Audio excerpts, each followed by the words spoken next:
Chapter 987. The night always passed quickly. When dawn came, Dean and Dana slowly woke up.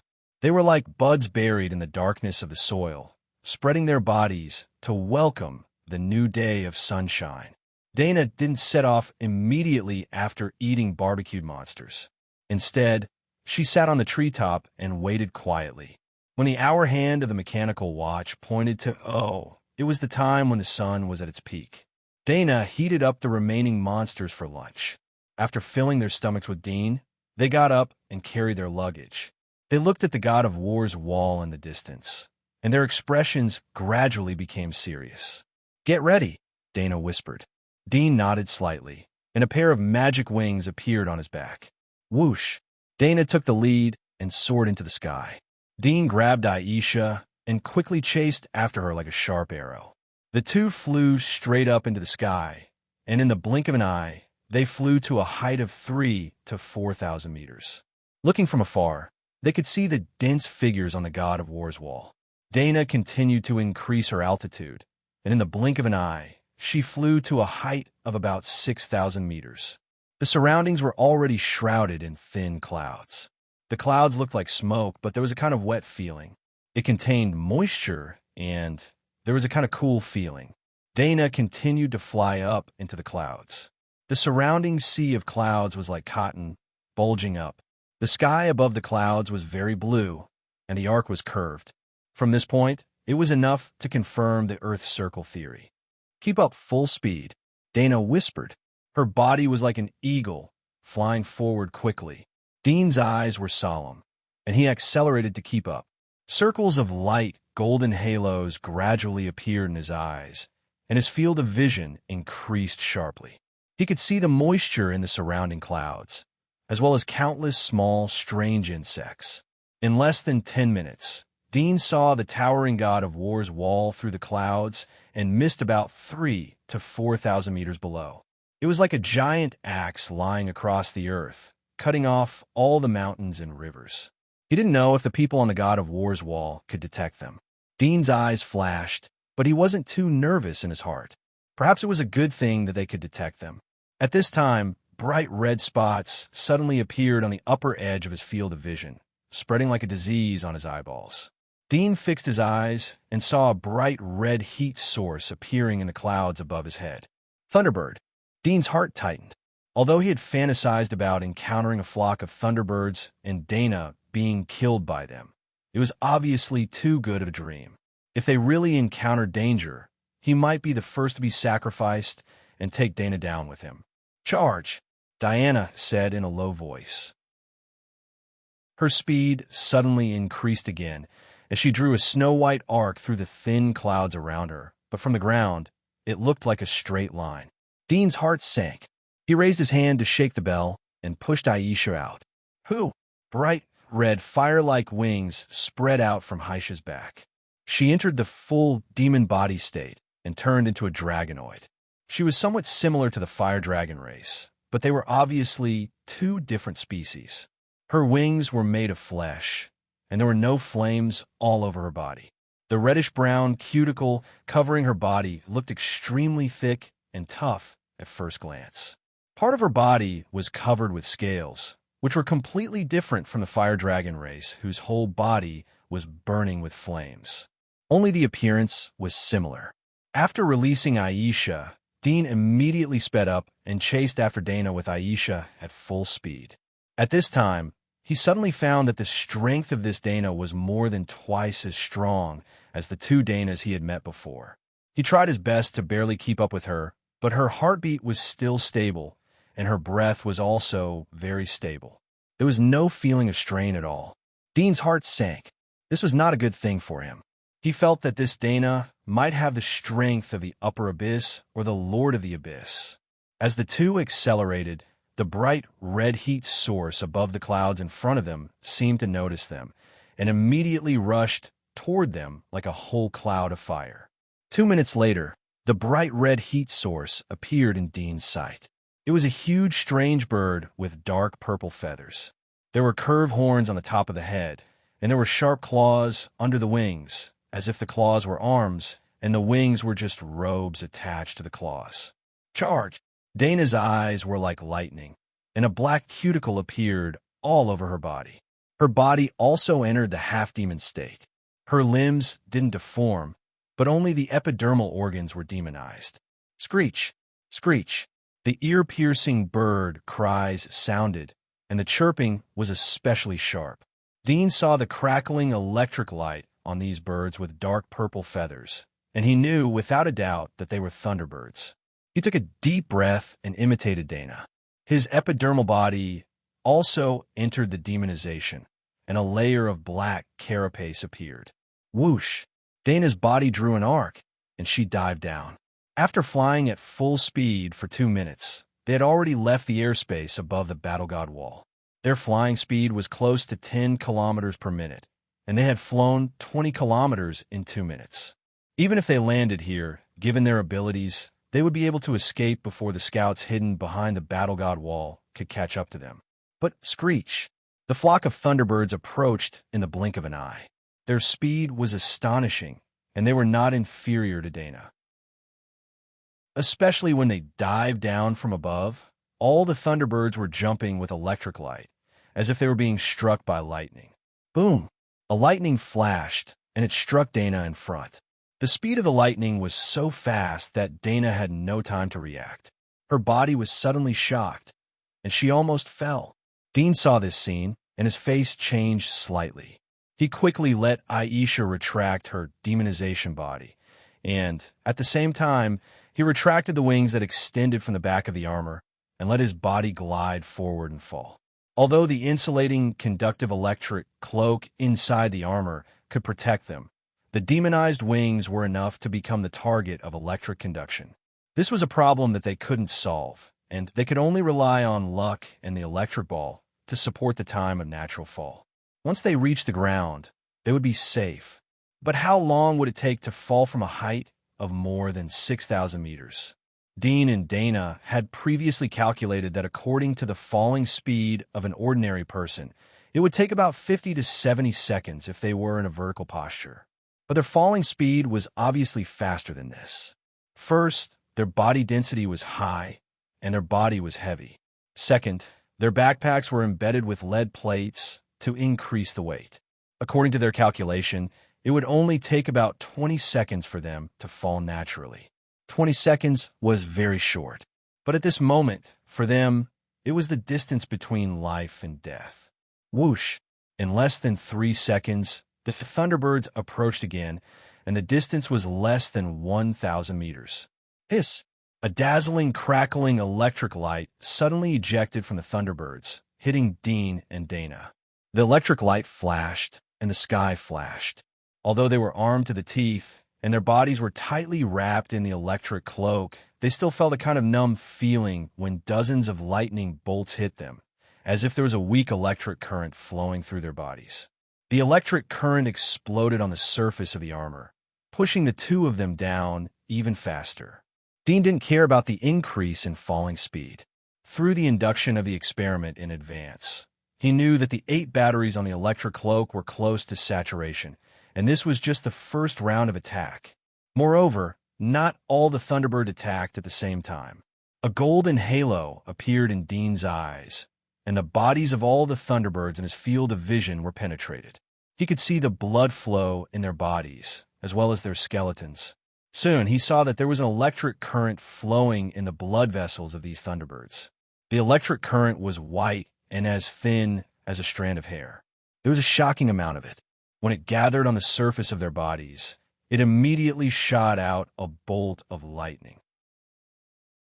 It was too fast for Dean to dodge, and he couldn't even raise his hand to parry. He was hit again, and the numb feeling in his body became stronger, and he even felt a slight electric shock. The batteries were already saturated. Whoosh! At this time, Dana, who was in front of him, grabbed 2 electric balls from her backpack and threw them to the right. The speed of the electric ball was extremely fast. In the blink of an eye, it flew a kilometer away and suddenly burst into a dazzling electric light. The electric light was scorching hot, and it quickly attracted the attention of the Thunderbirds. The Thunderbirds near the electric ball immediately left the formation and flew toward the electric ball. The chaotic electric current ejected from the electric ball hit these approaching thunderbirds, and they made bursts of cheerful sounds as if they were bathed in lightning. Soon, one of the thunderbirds with the larger head and the fastest speed rushed to the electric ball. With a cry, it opened its mouth, picked up the electric ball, and swallowed it. Whoosh! At this time, Dana threw another electric ball to the other side, and soon, many thunderbirds on the side of the flock rushed over to fight for it. The number of thunderbirds in this flock was about 1,000. At this moment, 100 or 200 scattered, but there was still a dark mass of them, and they continued to chase Dana. When Dana threw the electric ball, she held a few electrode rods in her hand. She threw 2 electrode rods at the same time, and they flew into the flock of thunderbirds in front of her. The electrode rods crossed each other and collided with each other. Suddenly, there was an electric light that was even more dazzling than the electric ball. The flock of thunderbirds suddenly became a little chaotic, and they all rushed to fight for it. During this short interval, Dana quickly took out the batteries from her backpack and replaced the batteries on the back of the electric suit. Her hand speed was so fast that it was almost done in a second. This kind of speed was very difficult, even for an abyssal. When she threw the electric ball, Dean had already replaced the batteries first, and the 8 batteries that were already saturated were thrown out. Immediately, dozens of thunderbirds noticed the 8 batteries. They flew over, grabbed them with their beaks, and swallowed them. Dean did not wait for the thunderbirds to restore their formation again. He took out the electric ball from his backpack and quickly threw it out. Whoosh! Whoosh! One by one, the electric balls were thrown to the left and right, bursting with dazzling electric light. The originally orderly flock of thunderbirds was now scattered, and they were chasing the electric balls around them. Dean and Dana took turns to throw the electric ball and attracted more than half of the thunderbirds away. However, there were still 200 or 300 thunderbirds staring at them, constantly ejecting lightning. Fortunately, they were barely able to resist the electric strikes of these 200 or 300 thunderbirds, but they did not have time to replace the batteries. Dean felt a numb feeling in his body again. He gritted his teeth, took out 3 electric balls, and fiercely threw them at the thunderbirds in front of him. The electric balls exploded, and 3 electric lights flashed. The flock of thunderbirds suddenly slowed down as if they had hit a wall, and they pounced on the 3 electric balls.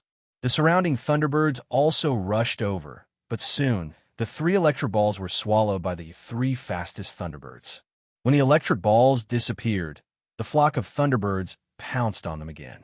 Dean had already replaced the 3rd battery and threw out the replacement batteries. As soon as the batteries flew out, they were snatched by the thunderbirds.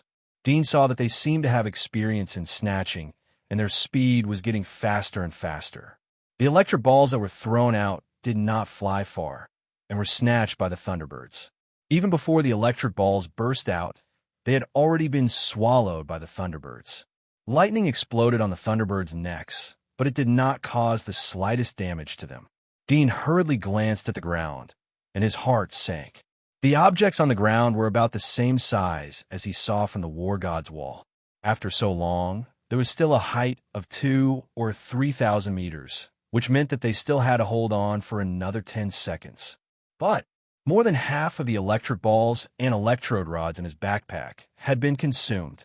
Moreover, in the process of chasing the electric balls, the thunderbirds were getting closer and closer to them, almost surrounding them. The electric balls could no longer be thrown far away, and the pulling effect was greatly reduced. Screech! A thunderbird flew over with a strange cry and opened its sharp claws, trying to pinch Dean. Dean's eyes flashed coldly, and his hand that was wrapped in steel gloves fiercely smashed out. Bang! His fist hit the thunderbird's sharp claws. The thunderbird's sharp claws were broken, and its body flew obliquely to open the distance. At this time, the thunderbirds were getting closer and closer, and from time to time, there were electric balls shooting over. Dean saw a thunderbird pounce on Aisha and quickly whistled. Aisha, who was falling vertically, suddenly reached out and grabbed the flying thunderbird. She opened her mouth and bit on its sharp blade, tearing off a piece of flesh. The thunderbird screamed in horror, and quickly beat its body in pain. Its whole body exploded with a strong electric light. Dean's face changed. Although Aisha's electric suit was somewhat different from theirs, and the electricity was not stored in a battery, but a big electric ball in the backpack. However, the saturation of the big electric ball was also limited, and at most, it was equivalent to 3 sets of batteries. Once it was saturated, it could not be replaced again. This was also the reason why he and Dana did not choose to use the big electric ball. Although it was risky and troublesome to replace the batteries, they were equipped with 6 sets of batteries, which were equivalent to the storage of 2 big electric balls. The big electric ball storage suit was specially made by Dana for Aisha. After all, there was no such thing as replacing the batteries in her order. After the previous continuous electric shocks, the big electric ball in Aisha's backpack should be close to saturation, or even full. While Dean was nervous, Aisha's fierce power did not diminish. Shrouded in the electric light, she constantly gnawed the Thunderbird's claws. Dean quickly blew the command to stop the attack. Aisha let go, and the Thunderbird broke away from her hand and hurriedly flew away. Chapter 988. The electric shock is ineffective? Dean's eyes moved. Aisha, who had been violently electrocuted by the Thunderbird, was only slightly injured. She seemed to have a unique resistance to lightning. Maybe this was an opportunity? Escape. Dean immediately thought of this, but he quickly extinguished it. Dana also had the command to control Aisha. However, Aisha's special lightning resistance could at least ease the pressure on him a lot. He immediately whistled and issued the command. Whoosh! The demonized wings on Aisha's back rose, and her whole body demonized into a dragon man. Dean grabbed her demonized dragon tail, and with a whoosh, Aisha's body flew down vertically like an arrow. They were approaching the ground rapidly. Whoosh! Some Thunderbirds noticed Dean and Aisha retreating quickly and immediately swooped down. But at this moment, Aisha was also flying at full speed and was not caught up. Lightning bounced from the Thunderbirds and hit Dean's body, passing through the surface of the armor to Aisha's body. But her body didn't change at all, not even a moment of stiffness or pause. Dean turned his head and saw that Dana's body was still falling vertically, but the speed was obviously very slow. In the blink of an eye, he had pulled away from her. The Thunderbird that couldn't catch up with Dean immediately turned back and pounced on Dana. Soon, Dana was surrounded by Thunderbirds. At this time, Dean, driven by Aisha, was close to the ground, only about a kilometer away. Seeing that the Thunderbird didn't keep up, he also used his magic wings to cut off the wind created by Aisha and quickly landed. After landing, Dean looked up. Dana was still about 2 kilometers high, and she was falling rapidly, but she was surrounded by layers of Thunderbirds. Lightning flashed, and there seemed to be a group of thunderclouds surging in the air. Surrounded by Thunderbirds, Dana's figure was no longer visible. Only blazing lightning could be seen bursting from time to time, causing a small commotion. Dean stared closely, secretly praying in his heart, praying for the Thunderbirds. Although this was a rare opportunity, he still didn't intend to leave. First, his body was implanted by Dana with an unknown object. Although he couldn't feel what it was, it didn't seem that Dana deliberately blackmailed him from the various laboratory instruments. Second, although Dana was in danger at this moment, he always felt that she still had a hidden card. Whoosh! The Thunderbirds gradually tightened their encirclement, and the bursting lightning was also suppressed. Dean felt his scalp tingle. Even if the king came, he would probably be badly battered. At this moment, the flock of Thunderbirds that had gradually gathered into a formation suddenly slowed down. Whoosh! A figure suddenly knocked away a Thunderbird and sprinted toward the ground. Her whole body was burning with raging flames. It was Dana. At this moment, her entire body was bathed in flames like a fire dragon. In the blink of an eye, she shook off the flock of Thunderbirds and rushed to the ground. Go! With a stomp of her foot, the terrifying impact caused the ground to crack. Her body was like a refraction of light as she shot forward rapidly. The flowers, grasses, and giant trees along the way were all set ablaze. Dean was startled for a moment and quickly chased after them with Aisha. Screech! There was a sharp cry from the flock of thunderbirds above their heads. They quickly swooped down and shot lightning bolts down. Dean's head had been demonic, like a monster's head growing on his neck. His field of vision had expanded to 360 degrees. With the help of X-ray and dynamic vision, he carefully observed the flock of thunderbirds. When he saw the white electric filaments swimming in their bodies, gradually accumulating on the surface of their bodies, he knew that they were about to eject lightning bolts, so he quickly moved his body. Bang! Bang! Bolts of lightning struck the ground or giant trees. Some trees with a girth of 10 people were split on the spot by the lightning bolts, and the lightning fire burned wantonly.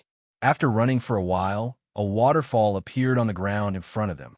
The ground seemed to be torn, revealing a deep ravine. The water of the waterfall fell vertically, and white waves surged. Dana took the lead and jumped into the ravine. Dean followed closely behind. Screech! The flock of thunderbirds above their heads let out shrill screeches, but their bodies slowed down slowly. They stopped above the waterfall and kept circling. Dana plunged into the pool at the bottom of the waterfall. Her fire dragon demonic body quickly converged and turned into a sea monster demonic body. Fine silver scales grew on her body, and she swam quickly in the water. Soon, blood appeared in the water. Under the surge of the waterfall, the blood became more and more, dyeing the pool red. When Dean rushed into the water, he saw a huge body like a mosasaurus in the water. There was a huge wound on its chest. Obviously, it was Dana's masterpiece. Dana swam to the front of the pool, where there was a stone crack. Dean let Aisha converge her demonic body, and the two followed all the way. After passing through the narrow stone crevice, the three of them soon arrived at a relatively large lake. Immediately, strange fish the length of an arm rushed over.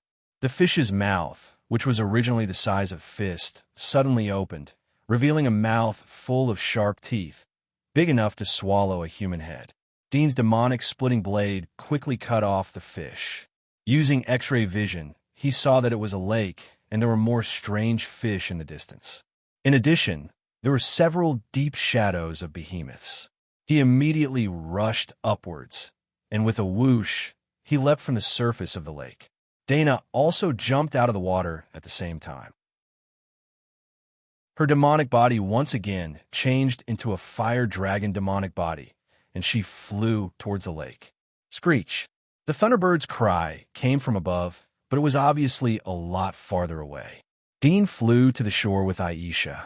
He looked up and saw that the thunderbird was still hovering over the waterfall behind them. It seemed that it didn't notice that they had escaped here. Dana landed on the shore. Her demonic body converged, and her wet hair draped over her shoulders. She wiped the water stains from her hair and slightly gasped. She turned to look at Dean, who landed beside her, and chuckled. Why didn't you take the opportunity to escape? I couldn't bear to leave you, Dean indifferently said. Dana covered her mouth and chuckled.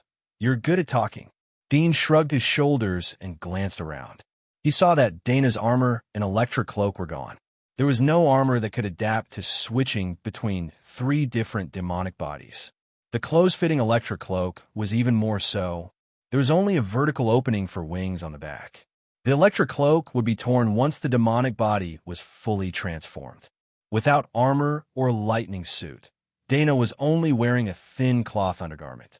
It was wet and stuck to her body, making her petite but voluptuous figure look extremely alluring. Do I look good? Dana looked at him and asked. Dean also looked at her naturally, without the slightest shyness. Yes. Compared to her? Dana glanced at Aisha, who was silent next to her. Dean smiled. You have seen my memory. What do you think? Dana slightly curled her lips. Boring. She no longer paid attention to Dean. She lowered her head to tidy up her clothes and took off the backpack behind her. This backpack was not made of ordinary cloth, but a buckle of alloy iron. It was similar to the strap of a mechanical watch. There was a gypsum insulation layer inside. It was safe under the fire dragon's body. Dana took out the clothes from the backpack and glanced at Dean. "Turn around." Dean quickly turned around and said, "Let's wait for the Thunderbirds to retreat, then we'll continue our journey. If we attract their attention and they chase us, there's nothing that can stop them." "Of course." Dana's voice came.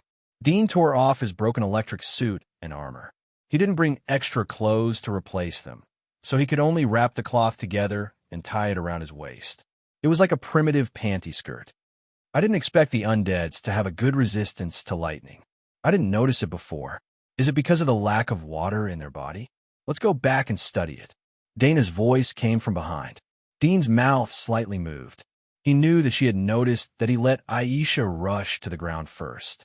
He was silent for a moment and said, "Are you hungry? I'm going to catch some fish to eat." Dana rolled her eyes at him. "Go." Dudian immediately got up and went to the lake to catch fish. Soon he caught a few big fish that were half the length of a human. These fish were full of sharp teeth and looked hideous. Some of them had green blood flowing out of their bodies. It was highly toxic. Dean picked 2 edible fish monsters, skinned and beheaded them. He picked a few pieces of the most succulent meat and cut them off. He found some dry firewood and set up a bonfire to barbecue. While Dean was busy with the food, Dana walked around the lake. She found that the lake was surrounded by mountains. The lake was not large, like a vertical collapsed basin. There was a small forest behind the shore. She could see the end of the forest at a glance. The water from the waterfall flows into the lake. The water in the lake should flow somewhere else. There must be a secret passage underground. Dana sat back by the bonfire and smelled the aroma of the fish. She smiled. "If these Thunderbirds don't leave by tonight, we will leave from the bottom of the lake." Dean nodded. He had no right to speak, so he could only agree. Soon, the fish was roasted. Dean handed her a portion and picked up the other 2 portions. His fingers turned into magic cutting blades. He cut the fish into thin slices and fed it to Aisha. Undead eating cooked food. Gee. Dana laughed. It seemed like she was ridiculing and sighing. Dean indifferently said, "Haven't you seen my memory? She has been eating cooked food for a long time. You can be quite stupid sometimes." Dana sighed. "With your brain, if you were cruel enough to feed all of Sylvia's life to her, perhaps she would have the strength of a king. After all, she is a witcher who has turned into a zombie king. There's a big difference between her and an ordinary zombie king. In addition to the evolution of flesh and blood, her body will continue to awaken naturally. In the future, she will become a king, or even surpass a king." "That's an exaggeration." Dean glanced at her.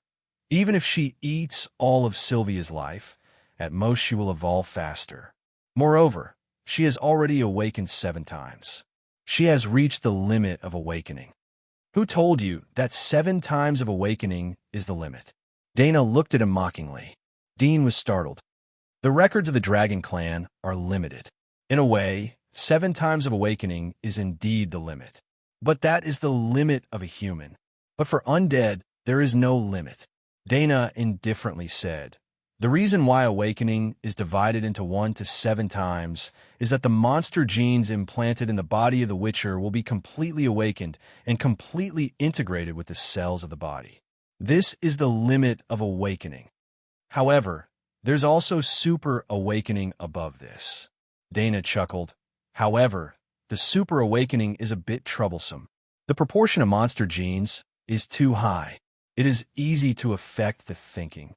Generally, the super awakening will have a big change in temperament. They will even think that they are a monster, not a human." Dean was stunned. He didn't expect such a change. Moreover, the super awakening is not the limit. Dana's words surprised Dean again. The super awakening is just a change from a human to a monster. But for the undead, when the body is super awakened, the monster genes are the majority. But it is meaningless because they have no thinking. After the super awakening, the monster genes in their body will continue to divide and mutate. Under the interference of the virus, it will mutate endlessly. In the end, no one knows what they will become because there is no end. Dana looked at the stunned Dean and said, "Although she will naturally awaken, but the speed of natural awakening is very slow. Of course, compared to when she was still a human, it can be said that it is very fast. But after the super awakening, it will slow down. At this time, if there's a large amount of flesh and blood, it will accelerate the body evolution and cell division and speed up the awakening. So, if you are willing, she has already become a king, where even a king can't match her existence. You can call her the god of corpses. God of corpses. Dean was stunned. Dana finished the fish in her hand and licked the little oil stains on her white, tender fingers. She looked at Dean with interest. What? Are you regretting? Dean recovered and sighed. A little bit. If you knew this earlier, maybe you would really kill the whole Sylvia's life, and even kill everywhere to help her awaken. In this case, she will be your strongest power. Dana said indifferently. Then you will rely on her help to seize the ruling power of the Empire. You will have enough time to slowly study how to restore her. You won't have to hide or even fall into a desperate situation like now, right? Dean was shocked. He had thought about it just now.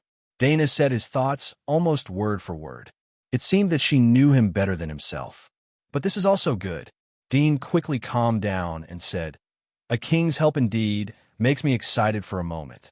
But even if I knew this earlier, I wouldn't do it. I know you won't. Dana said indifferently.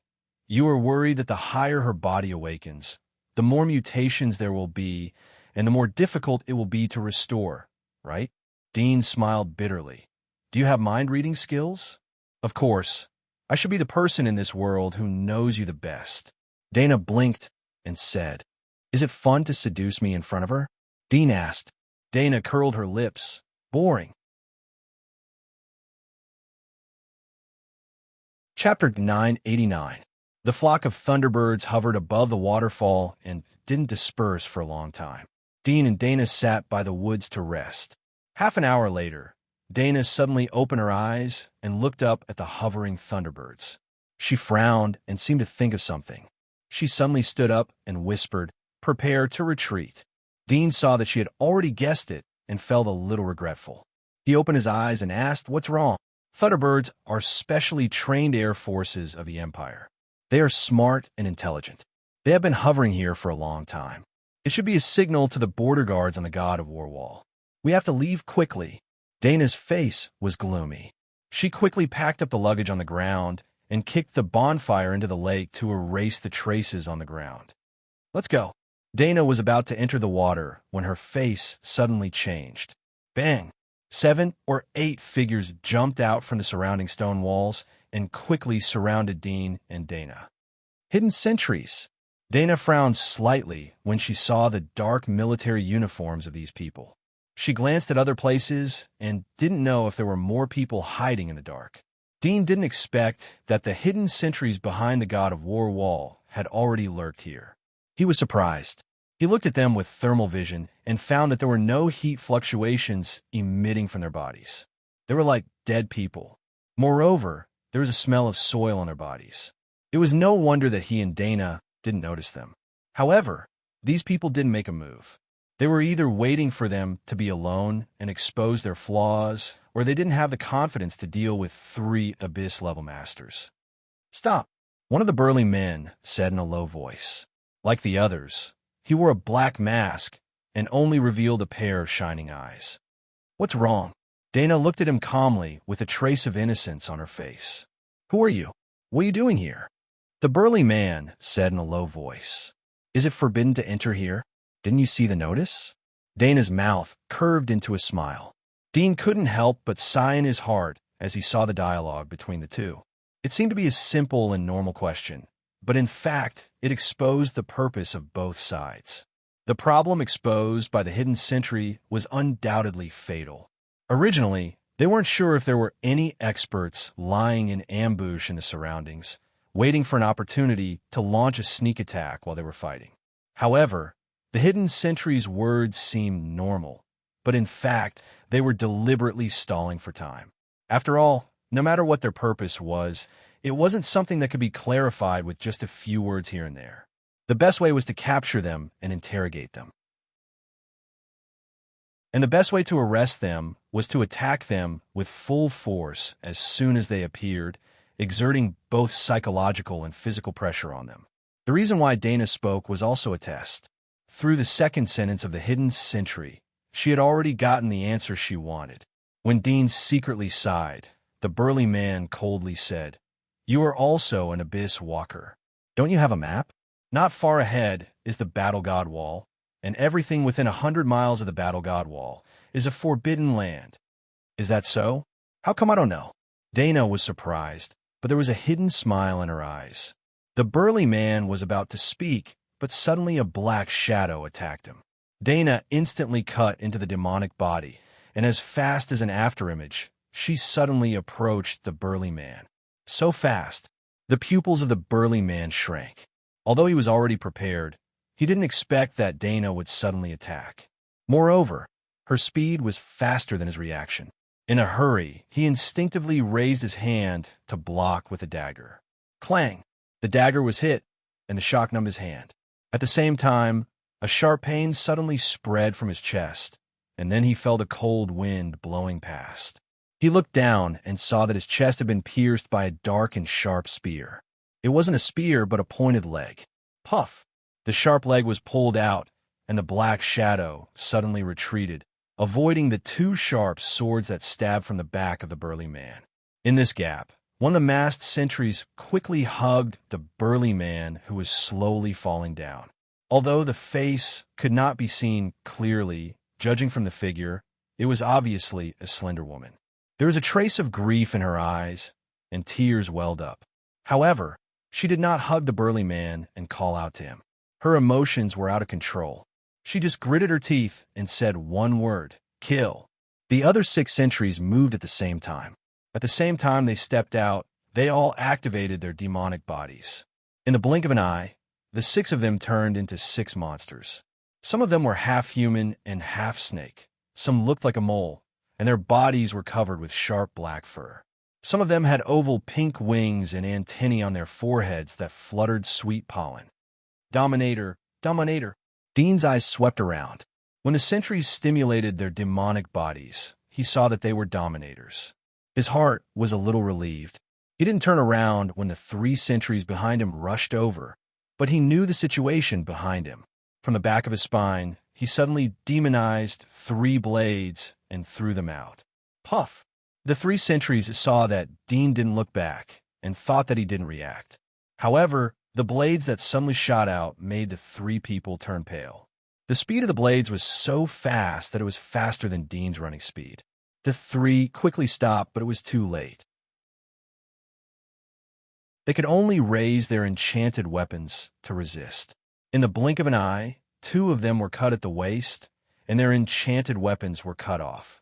It was like a sharp knife cutting tofu. There was no sense of pause. The remaining sentries suddenly felt uneasy when he raised his enchanted weapon to resist. He rolled on the ground and dodged. Then he saw the bodies of his 2 companions fall to the ground. He couldn't help but turn pale. Whoosh! The 3 blade-like limbs swung to the left and quickly turned back to stab at the surviving sentries. The sentries hurriedly turned and ran. The speed of the explosion was beyond Dean's expectation. Unexpectedly, he was at the abyssal walker level. Even the heat fluctuations in his body had reached the abyssal level.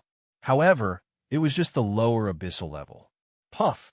The 3 blades quickly caught up and stabbed into the sentry's back. With a light pull, the body of the sentries was broken into several pieces and fell to the ground. Unexpectedly, there are 3 abyssal walkers. Their ability to control the heat source is simply top-notch. Dean secretly sighed in his heart. It was easy to expose one's smell and physical state when one entered the demonization state. Although the 3 sentinels had leaked some heat, they still restrained themselves. He was ashamed of his inferiority in control. He estimated that he would need to hone the dragon blood technique for another year and a half. Dana's battle was also over when he dealt with the 3 sentries. "Let's go." Dana shook off the slender sentries. The latter's chest was pierced through, and her death was the same as the burly man. Her throat was also crushed, and there was an obvious small hole on her forehead. Dean saw that Dana had read her memory. Splash! Dana quickly jumped into the water without the slightest pause. Dean held Aisha's arm and followed her. As soon as they fell asleep, Dana's demonic body turned into the shape of a sea monster. This time Dean saw it clearly. It turned into a strange fish that was 5 or 6 meters long. It looked like a shark, but there were 6 or 7 sharp blades on both sides of its body.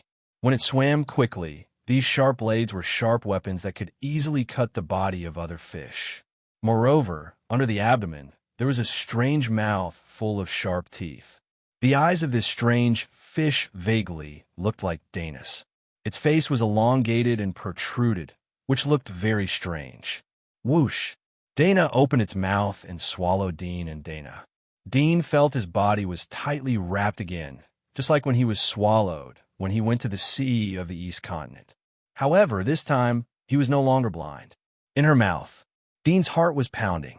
This time his demonic body was not suppressed, and he was in Dana's mouth. What a good opportunity this was. His pores slightly shrank. He was very nervous. His mind was calculating all kinds of scenes after he made a move. After entering the demonic body, all the sharp blades on his body would attack at the same time and tear and pierce Dana's body from the inside out. For him, this process only needed a little more than a second. The extra second was the speed of his attack, and that second was the speed of entering the demonic body. It was also this second that was incomparably critical. If he had entered the demonic body at this moment, he would not hesitate to make a move. He didn't believe that Dana could react in time. However, that 1 second of demonic body was enough for Dana to feel it and then instantly spit him out. He hesitated and tangled in his heart until more than 10 minutes later, he suddenly felt his body being squeezed out. He opened his eyes and saw light. He came to a shallow river, surrounded by green banks and forests. Phew! He felt inexplicably relieved, feeling both regretful and fortunate. What happened just now might have been a once-in-a-lifetime opportunity, but it might also have been destined to fail. After all, Dana knew about his demonic body and his unwillingness to give up, but she still dared to put him in her mouth, which was enough to show that she was fully confident and prepared. Maybe not. Maybe she knew that I was paranoid and wouldn't make a move? Such a thought emerged in Dean's heart. His eyes slightly flashed, and he finally smiled bitterly. He was indeed too paranoid. However, he felt that the possibility of this was very low. No one dared to put their life in the hands of others. A paranoid person might have a moment of decisiveness. Hurry up. Let's go. Dana jumped to the shore and quickly transformed into the demonic body. She spread her wings and flew away. Dean picked up Aisha and used his magic split wing to chase after them. Dean asked as they caught up, "Are there any masters in ambush around?" "Yes." "What did you read from the mind of that sentry?" "This is not something you should ask." Dana glanced at him. Dean shrugged slightly. The two flew all the way forward. They passed through mountains and rivers along the way. The ground quickly retreated under their feet. After flying for 4 or 5 hours, they encountered several flying strange birds along the way. Dana easily beheaded them. Finally, they came to a dark forest to rest. At this speed, it won't take us a few days to return to Sylvia. Dean sighed. It would take him a week to travel this distance. But now it only took him a few hours. No wonder he was called a Biswalker. As long as he didn't run into the depths of the devil's pit, he wouldn't encounter much danger. Dana leaned against the tree and closed her eyes to rest. Prepared dinner. Dean sighed as he got up to look for monsters. Soon he came back with 2 furry tiger-sized monsters. He threw them on the ground and picked up the bonfire to peel and barbecue them. He handed one the thighs to Dana and then took the other one and fed it to Aisha. He waited for Aisha to finish eating before he started to enjoy himself. Dean buried the extra corpses on the spot. He intended to extinguish the bonfire. After all, they didn't need to keep warm with their physique. But Dana stopped him. "It's comfortable to sit by the fire," Dana said lightly. Dean could only give up. He wanted to find more firewood. The sky gradually darkened and the night came. Dean and Dana rested against the tree. From time to time, monsters were attracted by the flames. Dana treated Dean as a guard and let him deal with them in advance. In the blink of an eye, the night passed. More than a dozen monsters' corpses of different sizes were lying around the place where they rested. Dana stretched and got up to greet Dean to continue their journey. For days passed in the blink of an eye. Two figures flew over a forest and stopped. Is this the Forest of Despair? Dana looked at the vast forest, although she had seen it in Dean's memory, but Dean's memory was from his own point of view. The area he could see was limited, but this time it was a panoramic view. Do you know what monster is under this forest? Dean's heart was moved as he heard her words. He remembered the giant tentacles under the soil when he passed through the forest. If the whole forest was alive, then what kind of monster would it be? It should be a domain monster, Dana said, and flew forward at the same time. Domain monster? It was the first time for Dean to hear such a thing. I've heard Bolo talk about this kind of monster before. This kind of monster is huge and can be regarded as a living thing. The range of their body is their domain. Even the king will be in danger if they step into it. Dana said casually. However, they generally won't take the initiative to attack. They have their own hunting habits. Like this forest, as long as you don't step into it, it should be fine. Dean nodded slightly. Unexpectedly, at this moment, Dana had just finished speaking when two black tentacles with a diameter of 4 to 5 meters suddenly shot out from the forest, slapping toward the two of them. Dana's face changed. She quickly said, "Fly higher." Dean didn't need her to tell him to fly higher to avoid the black tentacles. Since I can deal with the king, if I rush down, she won't dare to follow me. But in this case, although I'm out of her control, I'm also in danger. Moreover, I don't know what she has installed in me. Dean's eyes flashed and finally sighed. He was disappointed with himself. He was too powerless. The forest returned to silence after the two flew to an altitude of thousands of meters. Dana was relieved, but her face didn't look good. She snorted. When our experiment is successful, we will burn this thing. Dean was silent.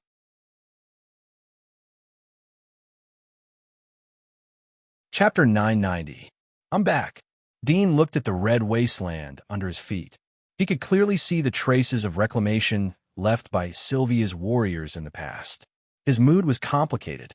When he left the red wasteland, he was still a dominator, but he already had control over Sylvia.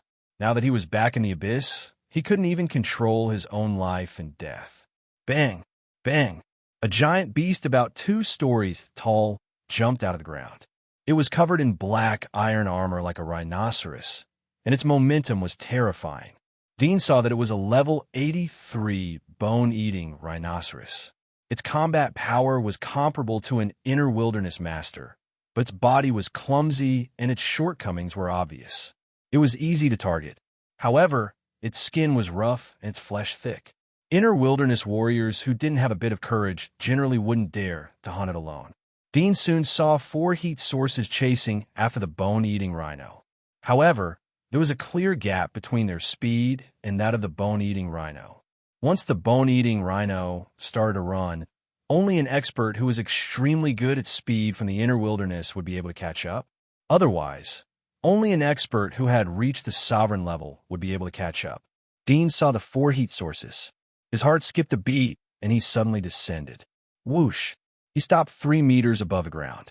Looking at the rapidly approaching bone-eating rhinoceros, he felt like he was being hit by a train.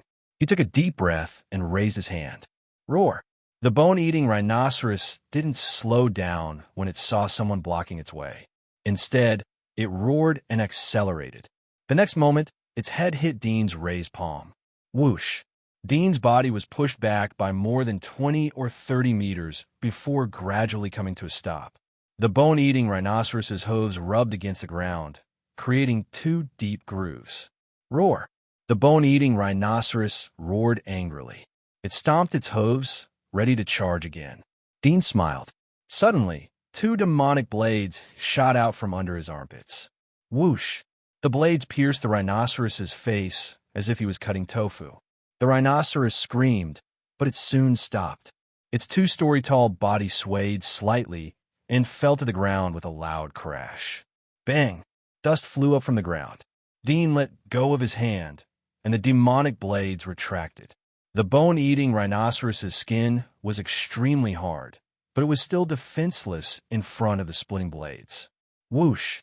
The four heat sources quickly caught up, and their figures also appeared in Dean's line of sight. Dean squinted his eyes and saw the armor and the engravings on the pauldrons.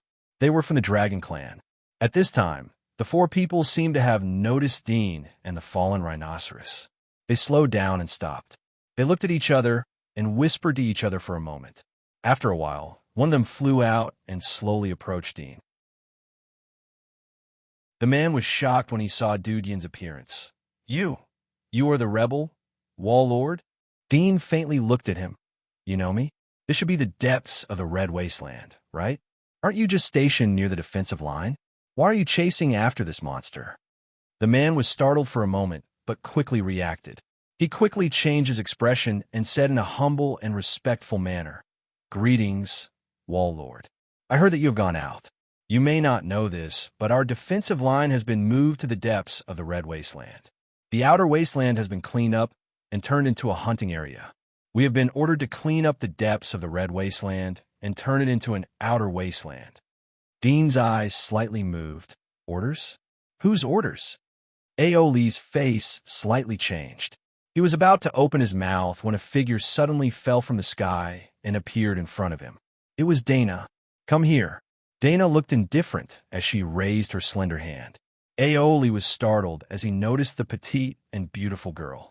He quickly realized that she should be Dean's female companion. He didn't dare to disobey the order. Yes. As he flew closer, Dana's palm quickly pinched his face. One of her fingers turned into a black spike and shot into his forehead. Aoli was about to struggle, but his eyes became dull and lifeless. After a few minutes, he slowly recovered, but his eyes were blank. So that's how it is. Dana thoughtfully raised her altitude and said to Dean, Let's go. Dean slightly wryly smiled. Reading memories was good. It was reliable and fast. Whoosh! Dana's figure was like the wind as she flew forward. Dean quickly arrived in front of the three people in the distance. But Dana didn't slow down. She completely ignored the three people and flew straight towards them. The three people had sent Aoli to inquire about the situation. They were ready to escape when they saw Dana and Dean rushing towards them. But it seemed that the other party didn't care about them at all. They turned around and saw that Dean and Dana's figures had turned into black spots and were about to disappear from their sight. After a moment, Aoli returned in front of the three people. Who was that? The three people quickly asked. Aoli smiled. You may not believe it, but it's the rebellious Wall Lord of the Outer Wall. I didn't expect that I would bow down to a pariah one day. It's him? The three people were surprised. They had heard of Dean's legendary deeds. He was a pariah who climbed to the highest position in the inner wall. He was superior to many nobles and tycoons. Even the ancient hunter families had to look up to him. I heard that he left the giant wall and went to the kingdom of God with the strength of a sovereign level. How could he come back so soon? Doesn't it take years to go back and forth to the kingdom of God? His speed is so fast. He shouldn't be a sovereign level expert, right? The three people looked at each other. They could see the shock in each other's eyes. If he wasn't a sovereign, then he must be an abyss expert. Just now, the person he was hugging seemed to be our former saint, Her Highness Aisha. One of them asked in puzzlement. It's her. I used the eagle's eye to see her. But it seems that she was infected and turned into an undead. Her eyeballs were completely black. Another graceful woman sighed. I don't know what kind of storm will be set off in the giant wall if he comes back at this time. I guess another massacre will begin. Aoli muttered to himself. What did you see? What's the situation inside the giant wall? Dean asked Dana. Dana replied. The Amelia tribe that you met has migrated to the God's Wall. Moreover, they have taken control of the God's Wall. Dean wasn't too surprised. The Amelia tribe had run out of food and ammunition at that time. They had to find a new shelter or they would slowly decline. Although the map he gave them wasn't trusted, but as long as there was a trace of possibility, he would try. It would be difficult for the Amelia tribe to resist. After all, the high-end forces within the giant wall had suffered a great loss after the attack of the invaders. They didn't have the same level of fighting strength as the Dragon Mother. You are lucky. Dana glanced at Dean, who was gradually catching up. The wall Lord Aristotle came back not long after you left. Your so-called friends are wanted. I don't know if they are alive or dead. Fortunately, Amelie's tribe has migrated over and avenged you. Dean was startled. Was he killed? I don't know if he is alive or not. There is no news of him being beheaded. He should be captured and imprisoned. Dana smiled. You don't seem to be worried about your friends. Dean calmly said, There is nothing to worry about. I have made preparations before I left and told them that life and death are up to fate. Whether they can survive or not depends on their own luck and wisdom. You are open-minded. Dana slightly curled her lips. I have seen a lot of things. Naturally, I will be open-minded. Dean shrugged. That's not necessarily the case. The more I see, the more I care about it. It's just like how people tend to be misophobic after seeing too many dirty things. After hearing too many ghost stories, people tend to be afraid and become timid, Dana said calmly. Dean didn't refute. Suddenly his mind turned. Ghost stories? Whoosh. It didn't take long for them to leave the red wasteland and come to the outer edge. From time to time, they saw monsters running on the ground or gnawing their prey. They also saw teams of pioneers surrounding the monsters. Dean found that the number of pioneers here was obviously more than when he left. Is this the effect of Amelie tribe's management? What are you going to do after finding the super chip? Take control of the giant wall? Dean asked. Dana indifferently said, It's just a small giant wall. If it's a kingdom of God, I can reluctantly accept it. Dean was speechless. Dana's tone was too big. But I would like to see the spaceship of Amelie tribe. We can use it as our laboratory, Dana said with a little interest.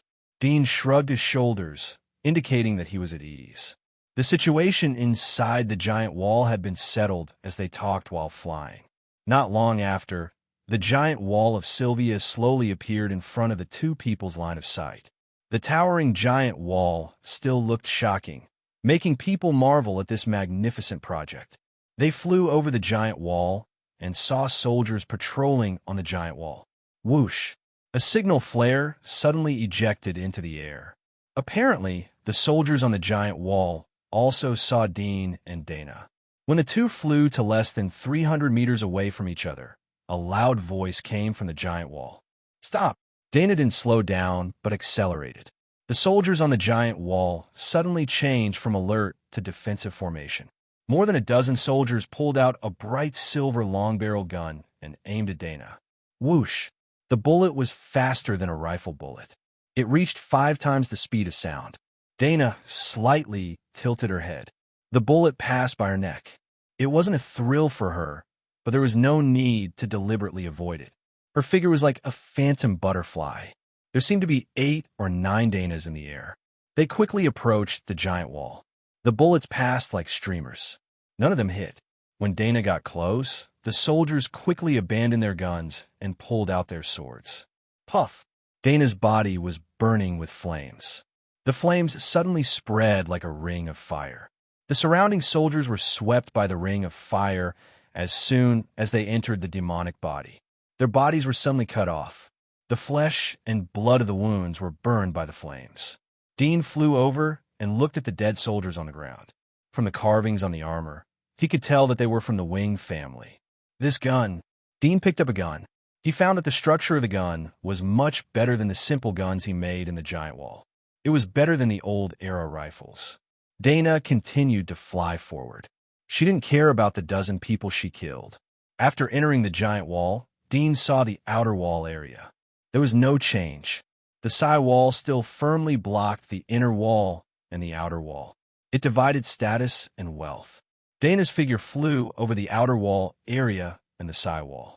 The soldiers stationed on the side wall saw the two people passing through the sky. They immediately sent a signal, but they turned a blind eye to it.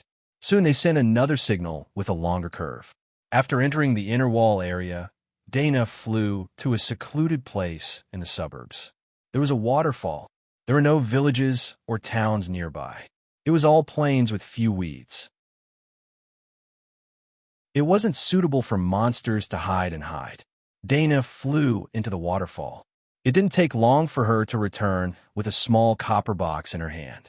Dean's face changed slightly, but he was silent. Dana opened the box and took out a small box. It was similar to a diamond ring box. There was a password on it. After she dialed the password, the small box opened. There was a chip inside. It's a good place to hide it, Dana praised. Dean's mouth slightly moved, but he didn't speak. Let's go and find the palace. Dana smiled. She was in a good mood. Although she knew the location of the storage of the super chip from Dean's memory, it had been so long. Who knew if it was lost or not? Dean silently followed. After a while, the two flew over the Earl's cities and came to King City. At this moment, King City was already armed to the teeth. It was daytime when there was a lot of people, but the city gates were tightly shut. Even the drawbridge had been lifted. Dark shadows swayed in the moat. They were bloodthirsty monsters. It seems that they are ready to welcome us, Dana said with a smile. Her body was burning with flames. She flew straight to the city gate. Whoosh! Immediately, cannonballs were ejected from the city. Without any shouting, they started the fight directly. Dana looked at the black cannonball flying over. Her eyes flashed. She converged the flame between her palms and stretched out her slender, white hand. Facing the fierce cannonball, she gently caught it. At the same time, she rotated her body and drove the cannonball to make an arc. Then she threw it backhand. The cannonball hit the tower and exploded. Dean sighed in his heart when he saw that her soft hand had reached perfection. He followed far behind and didn't make a move. He slowly thought about other things. He didn't have much time. He had to think about it before the next memory was read. Dana didn't plan to let Dean make a move. For her, these attacks were lighter than an itch. She could easily resolve them. She didn't stop flying forward. Along the way, there were cannonballs and pioneers who could fly.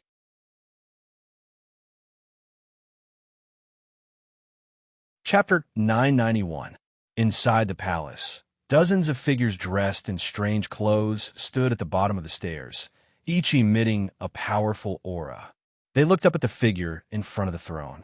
It was a petite girl with golden hair like a waterfall and a pair of beautiful golden eyes. They were like a lake, pure without any impurities, but with a noble aura that could not be looked at directly. This girl stood in front of the throne, and on the throne sat a benevolent-looking old woman. She held a golden scepter in her hand and wore a crown. She was graceful and beautiful. The wall guard just sent a message. There are intruders outside the palace. Everyone who is willing to lead the army.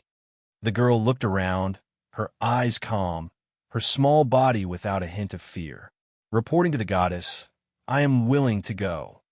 Someone immediately said. As soon as he said this, another tall and strong man said, reporting to the goddess, the western city guard days has been sacrificed. The enemy is definitely not an ordinary pioneer. It should be a ruler. Let me go. I will go too. The two of us will have a better chance. Another girl in black tights said. She had 2 daggers on her waist, and it was obvious she was good at speed and assassination. I will go too. I am willing to serve. The other said. Seeing everyone so enthusiastic, the girl nodded slightly. Everyone, no need to fight. Pooty is right. The enemy is likely to be a ruler. Everyone else, follow me. Pooty, Sengsi, you two lead the army. Try not to injure the civilians. Yes, the strong man and the girl in black tights said at the same time. The two left quickly. At this time, a servant in golden armor ran over. His body was engraved with strange patterns. He was a desolate guard. He said to the girl, reporting to the goddess, the heavenly eye has been activated and locked onto the enemy. Is that so? Switch the image. The girl ordered. In the sky above the palace, a light screen was projected, floating in mid-air. There was no physical screen, but the light screen showed a clear image. At this moment, 3 figures were flying in mid-air. There were constantly cannonballs being shot, but they were gently held back by a petite girl who looked no more than 17 or 18 years old. She did not break the balance of the cannonballs and turned to throw them at a distant building. Boom! The ground exploded, raising a cloud of dust. Splashing wooden boards appeared at the edge of the image. Although there was no sound, it was not hard to see how tragic the scene was. Whoosh, whoosh, whoosh. More than a dozen figures flew over from the ground and transformed into demonic bodies. They turned into half-human, half-demon monsters and roared as they pounced at the girl. The young girl's body suddenly burst into flames, and the flames shot out like finger-long sparks as fast as light arrows. The warriors who charged forward were instantly pierced through, unable to resist at all. Impossible. You killed them without doing anything. These are all from the Green Desolate Squadron, right? Why are they so weak? Seeing the scene in the video, everyone in the hall sucked in a breath of cold air. Everyone's faces were filled with shock. Those who had requested to go out to battle earlier were now filled with fear. If the goddess had allowed them to go out to battle, they would most likely have died without a doubt. It's him. The old woman on the throne and the young girl standing in front of her looked at the image, but their gazes were attracted by the person behind the young girl. They were somewhat astonished. They didn't expect that he was still alive after so long. They didn't see Dean after they came to the giant wall. They knew that he was in the wilderness. The wilderness was extremely dangerous. Even if he was a master, he couldn't stay for a long time. But after so long, not only was Dean alive, but he also came back. In addition to them, there were two inconspicuous figures in the hall. They were also shocked and surprised. It's Dean. He's back. Their eyes were full of excitement as they clenched their fists. At this time, the young girl in the video was moving forward. There were arrows, bullets, cannonballs, and other long-range attacks along the way. However, all of them were dodged or caught without causing any damage. In less than a few minutes, a figure suddenly flew out from the screen, rushing out like a cannonball. The two wings on his back were like giant palms, covered with blood vessels and protruding meridians. It was the burly man Pooty who had left the hall earlier. They have gone. Come on, Pooty.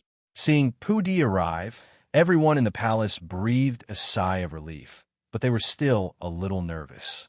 Judging from a fiery girl's previous moves, she was undoubtedly a ruler, and could even be considered an extremely powerful existence among rulers. Pooty and Sun Shi alone might not be a match for her, but they could at least delay her. Pooty had already rushed in front of the young girl while everyone was thinking about it. Whoosh! Pooty's strange wings suddenly clenched. They were like two huge fists as they fiercely smashed toward the young girl. Bang! Pooty's body froze. He used all his strength to stop his body from tilting. Then, everyone saw the flames on the flaming girl's arm recede. She raised her slender white hand and pressed it on Pooty's gigantic wings. In the next moment, flames emerged from her fingertips, which were as tender as a spring onion, and spread rapidly. Whoosh! In just a moment, the flame climbed all over Pooty's body. From the video, everyone could see Pooty's screams. His face was full of pain as his body quickly fell. At the same time he fell, a black light suddenly shot out from the building below. It was as fast as lightning and instantly shot towards the young girl's back, revealing a figure. It was Sun Shi, who had come with them. At this moment, she had a black tail on her back. Her whole body was covered in fine black fur, and there was a small horn on her head. Her figure was still beautiful and curvaceous. Everyone could see her flat stomach and full breasts.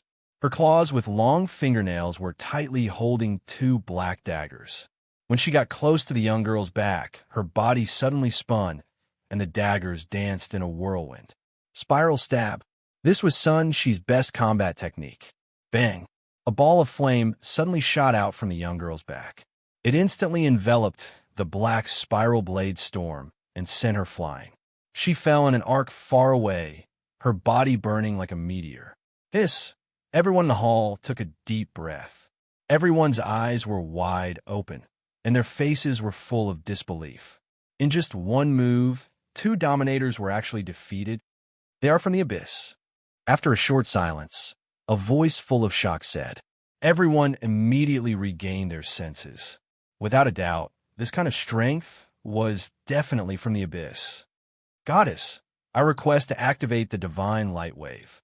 Goddess, only the divine light wave can kill them. Someone immediately shouted to the goddess on the stairs. his eyes filled with urgency. In fact, there was no need for them to request. The young girl had already realized the seriousness of the problem when Pooty was defeated. She had already passed the order to the golden-armored Desolate Guard, who had already brought her order to the Wilderness God Hall at the back. Buzz. The entire hall was slightly buzzing. Everyone felt a tremor under their feet, as if there was a slight earthquake. Feeling this familiar tremor, everyone heaved a sigh of relief. They secretly admired the goddess's quick reaction. So, the goddess leaped up from the stairs and flew out of the hall. Everyone followed closely behind and walked out in a line.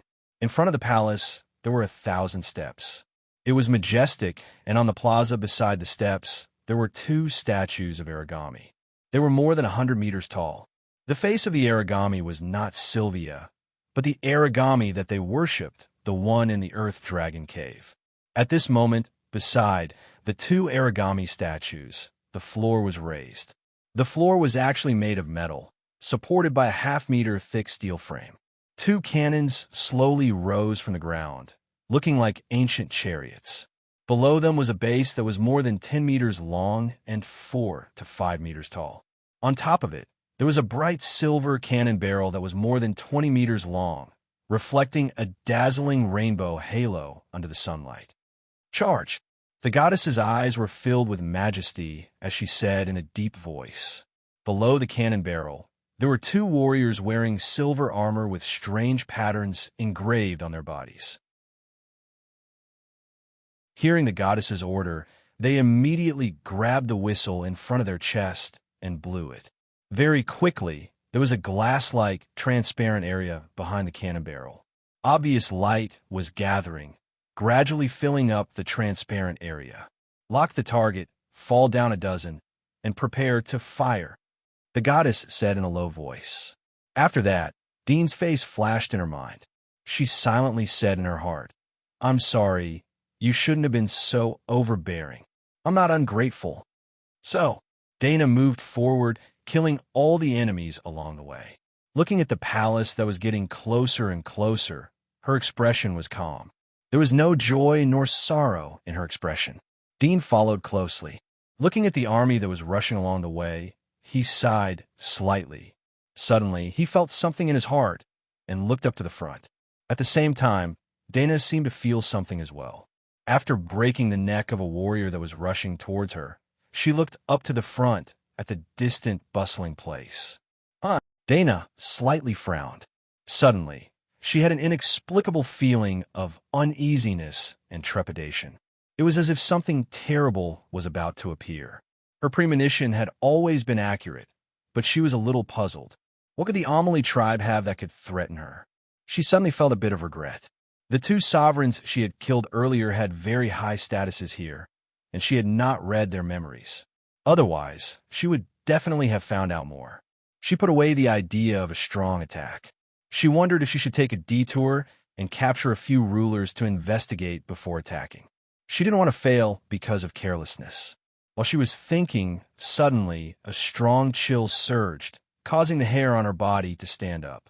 A terrifying feeling of danger instantly enveloped her body, and even her scalp felt a little numb. What was that? She was shocked and a little scared at the same time.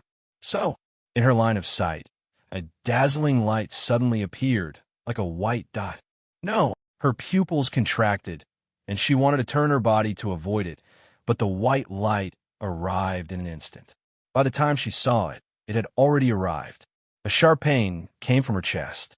It was hot and cold at the same time, as if she could feel a cold wind passing through her chest.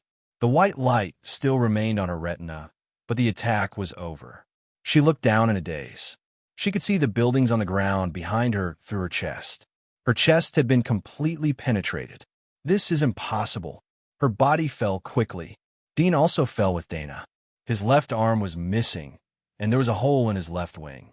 He had sensed the danger in advance, guessed some things, and reacted in time. Otherwise, it wouldn't be his left arm that was missing, but his head. Laser cannon. No, it's not an ordinary laser cannon. Such a range. Dean's mind was occupied by pain and shock. Looking at Dana, whose chest had been pierced, His mind suddenly heated up, and his heart was excited. He didn't even care about the pain. One dead.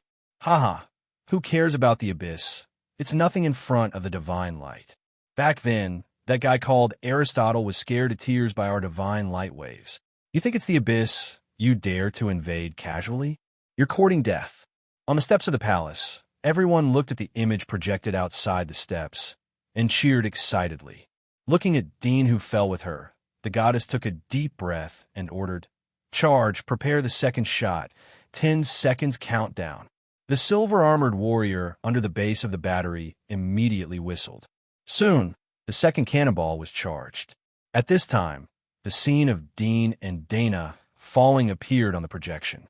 Dean quickly crawled with one arm, and his whole body was demonized. Soon, he dug a hole in the ground and used several sharp blade limbs to gently roll Aisha next to him and drilled in. On the other side, Dana, because of the force of the fall, smashed a deep pit in the ground and raised a lot of dust. For a while, no one could see the body clearly. So fast. Unfortunately, our divine light has a life-tracking device. Haha, you were arrogant before, but now you're running away like a dog. This time, we've avenged Pooty and Senxi. Unfortunately, we didn't know that these two bastards were Abyss and let them die in vain. Amidst the excited shouts of the crowd, the second divine light cut through the sky. In the underground, Dean's scalp suddenly tingled, and his whole body was covered with goosebumps. Without thinking, he quickly broke through the ground above his head. Bang! When his upper body had just drilled out of the ground, the only remaining leg was suddenly pierced by the beam of light, and there was nothing below the knee. Dean groaned in pain and fell to the ground. His forehead was full of cold sweat, and the excitement in his heart was gone. He didn't expect such a terrible attack to have a second one, and then a fourth one. Was he going to be killed as soon as he was free? Dean's heart was filled with grief and indignation. He looked at Aisha, who was curled up by the sharp blade. Because of her excessive movements, the blade tightened and cut a few scratches on her body. The strange blade was too sharp and wasn't meant to be used for protection. Dean was sad to see that she was hurt because of him. He clenched his teeth and suddenly hugged her and kissed her deeply on the forehead. Live, even in such a posture, Dean looked at her, and the grief in his eyes was gone, leaving only gentleness and a touch of sadness.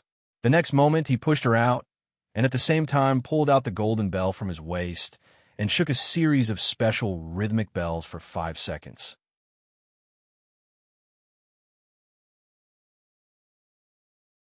Chapter 992. Bang!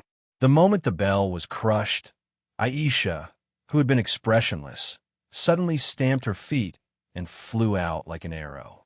She did not rush to Dean, but flew in the opposite direction at full speed without looking back.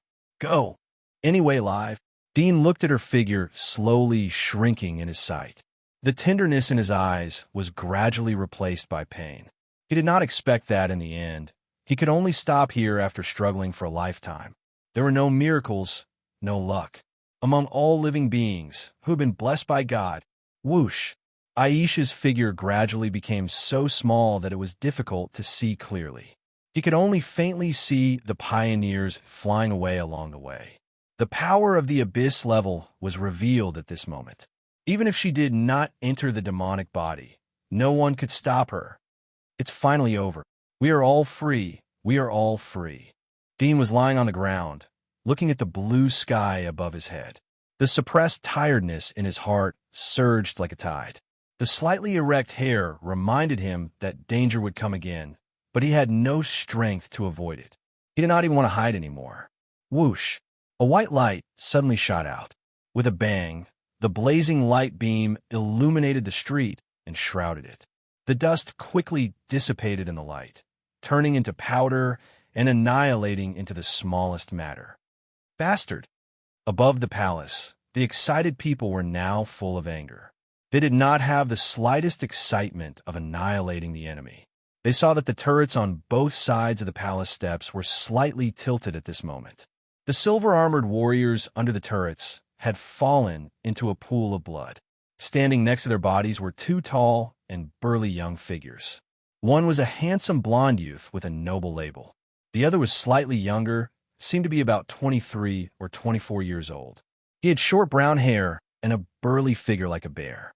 He looked very ordinary, but with thick eyebrows and big eyes, he had a majestic aura. Traitors!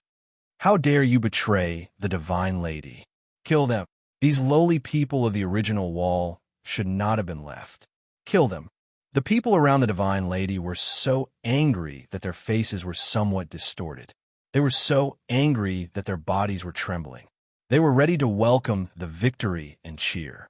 However, at the critical moment, two insignificant characters among them, who had always been silent and inconspicuous, actually rushed out and pushed the cannons in an attempt to stop their attack. If they succeeded, it would be equivalent to giving that abyss creature a chance to live. That would be their doomsday. Fear and anger. Everyone roared, and without waiting for the goddess's orders, they all activated their demonic bodies and rushed towards the two people beside the battery, wanting to tear them apart. The two of them looked at each other and activated their demonic bodies at the same time. Instead of facing the swarming crowd, they turned their backs to them and bombarded the battery with all their strength. Bang! Bang! The cannon emitted a loud noise from the impact, and the ground of the entire palace trembled slightly. Die! Die! Kill! Sharp, hoarse, and weird voices that were half male and half female roared. The demonization did not only change their bodies, but also their throats and vocal cords. The two of them roared and launched their second wave of attacks. Boom! The fort trembled, swaying slightly, but it didn't overturn. The ferocious roars behind them were still approaching, and a trace of despair and unwillingness flashed in their eyes. Was this all they could do? Whoosh! The air suddenly became scorching hot, as if the sun hanging in the sky was approaching. The high temperature made everyone feel like they were about to be melted. The two of them felt the terrifying heat coming from behind them and couldn't help but turn around in horror. Then, they saw a crimson figure filling every corner of their eyes. Bang! The floor was smashed open, and the heat instantly swept out like a volcanic eruption.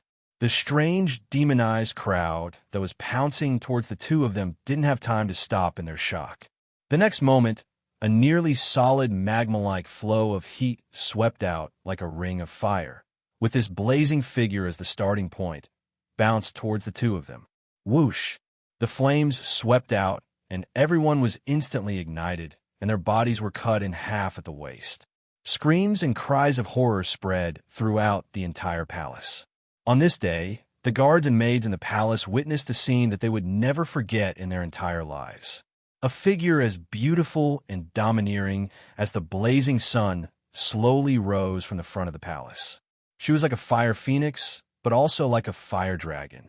Her posture was perfect, and she stole all the light from the heavens and the earth, causing everything around her to lose its color.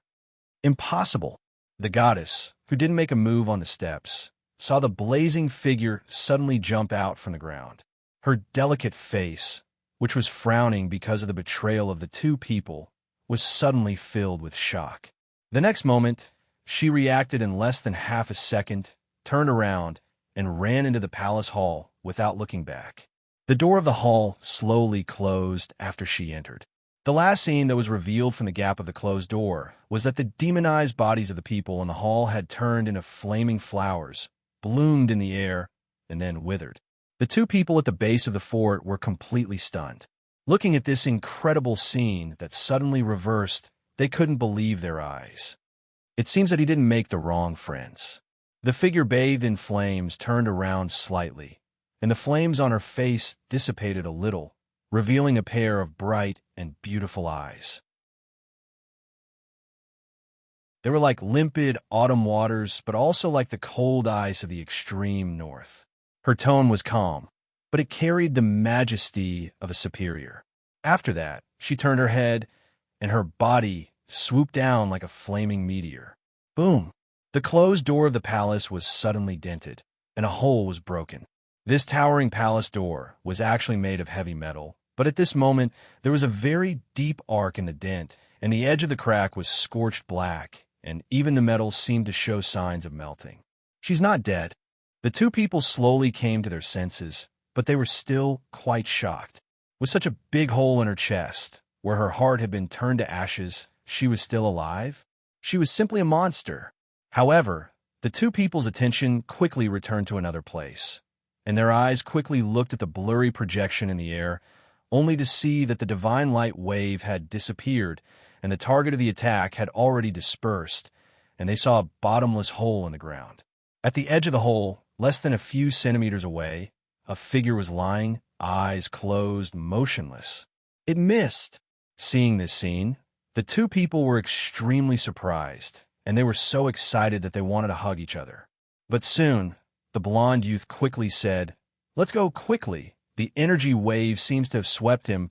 He's unconscious, and we can't let others get close." "Yes, young master, we're coming." Trembling with excitement, the two people entered the demon body, jumped down from the palace, and rushed quickly.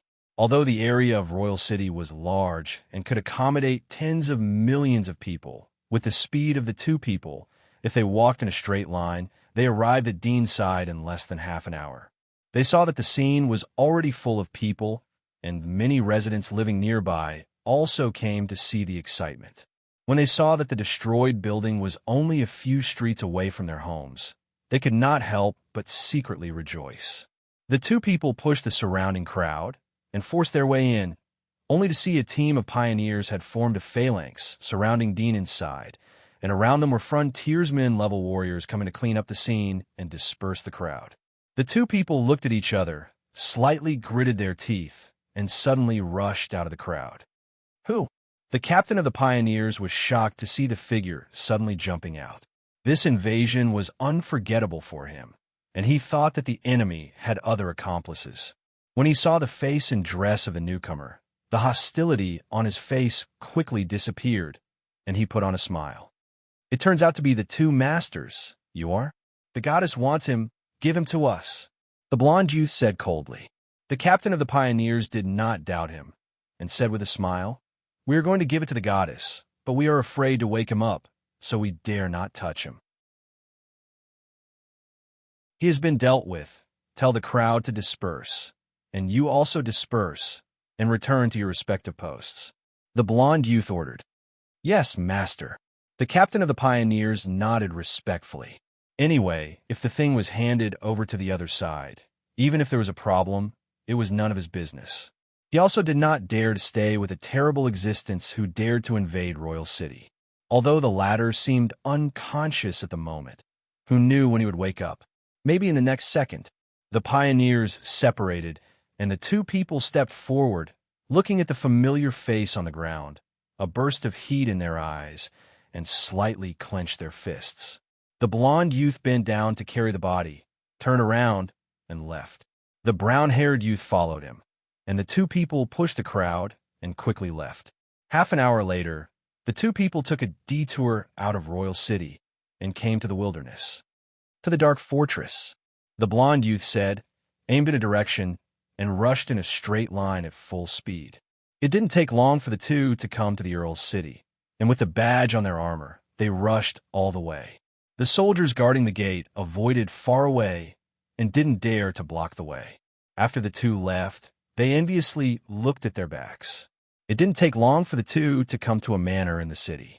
After entering, the owner of the manor, who was a noble, immediately came forward to greet them. "Hey, this is..."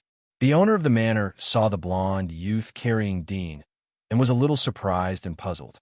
He felt that he had seen Dean before. The two ignored him and quickly entered the manor. It seemed that they were the owner of this place, but in fact, the word seemed could be removed. The two walked into a secret passage of the manor, and the owner of the manor slightly bowed and put his hand on his chest and respectfully sent them off with noble etiquette. At the end of the secret passage was a square, and there were many buildings, and the dome was full of bright chandeliers, all of which were emitting electricity and were as bright as day. The two found a hall and ordered all the people who were working inside to leave. At the moment, the consul who was on duty saw the two and quickly ran over to greet them. "The best room, the best doctor, and don't let anyone disturb you." The blonde youth stared at the console and said quickly, "Yes, sir." Bang! A beam of light shot out. Dana, who was bathed in flames, slightly tilted her head, and the beam passed through her neck and at the same time penetrated the dome of the hall behind her. How is it possible? The goddess was shocked and looked at the silver gun in her hand. It wasn't an ordinary bullet gun, but a laser gun. In such an attack range, it was absolutely impossible to dodge. However, the person in front of her dodged it, and it was so easy. Laser gun technology is indeed much more advanced, but it's a pity that the development is a little abnormal and other aspects are too close to primitive society. Dana turned her head back and stood in the air, looking down at the goddess and the old woman behind her. "Great goddess, how can you still be alive?" The goddess gritted her teeth. She felt as if God was playing a joke on her. Her heart was pierced, but she was still alive. Wasn't this a deliberate attempt to kill her? "You're Amelie, right? You're quite a ruthless girl. You even tried to kill your benefactor. Fortunately, those two little fellows were loyal enough to stop you in time. Otherwise, my experimental subjects would have been destroyed by you." Dana's expression was indifferent, but her tone was old. "Tell me, what kind of death do you want?" The goddess was Amelie. She stared at Dana. "You can't blame me for this. Who told him to take you on a rampage? He wanted to occupy the giant wall. If he had come back quietly, I would have given him half of the ruling power. But he obviously wants to take everything away. This is the foundation of our tribe. We will never give it away." "Haha," Dana gently smiled. "Frog at the bottom of the well, you are satisfied with just one person. Pathetic human." Her body slowly floated towards Amelie. Whoosh, whoosh. Amelie quickly pulled the trigger, and several lasers were shot out. Dana's body slightly swayed as the lasers flew past the edge of her body. The heat was like a dagger cutting her body. But she was bathed in flames, so she didn't care about the burning sensation. How was this possible? Amelie's pupils dilated. Her face was full of shock. She continued to pull the trigger. However, all the lasers missed. Whoosh! Dana's body suddenly flashed and appeared next to Amelie. She raised her hand and grabbed Amelie's hand that was holding the gun. She smiled and said, "The gun is a good thing. Unfortunately, the person who uses it is too weak. It's so easy to predict the trajectory of the bullet. It's really shameful." Amelie's face suddenly turned ugly. She tried to struggle, but couldn't get rid of Dana's hand. It was like an iron hoop that firmly locked her wrist. "Give it to me," Dana said with a smile. She slightly shook her wrist, and Amelie's hand involuntarily loosened. She groaned in pain. The laser gun fell into Dana's hand. She appreciated it for a moment.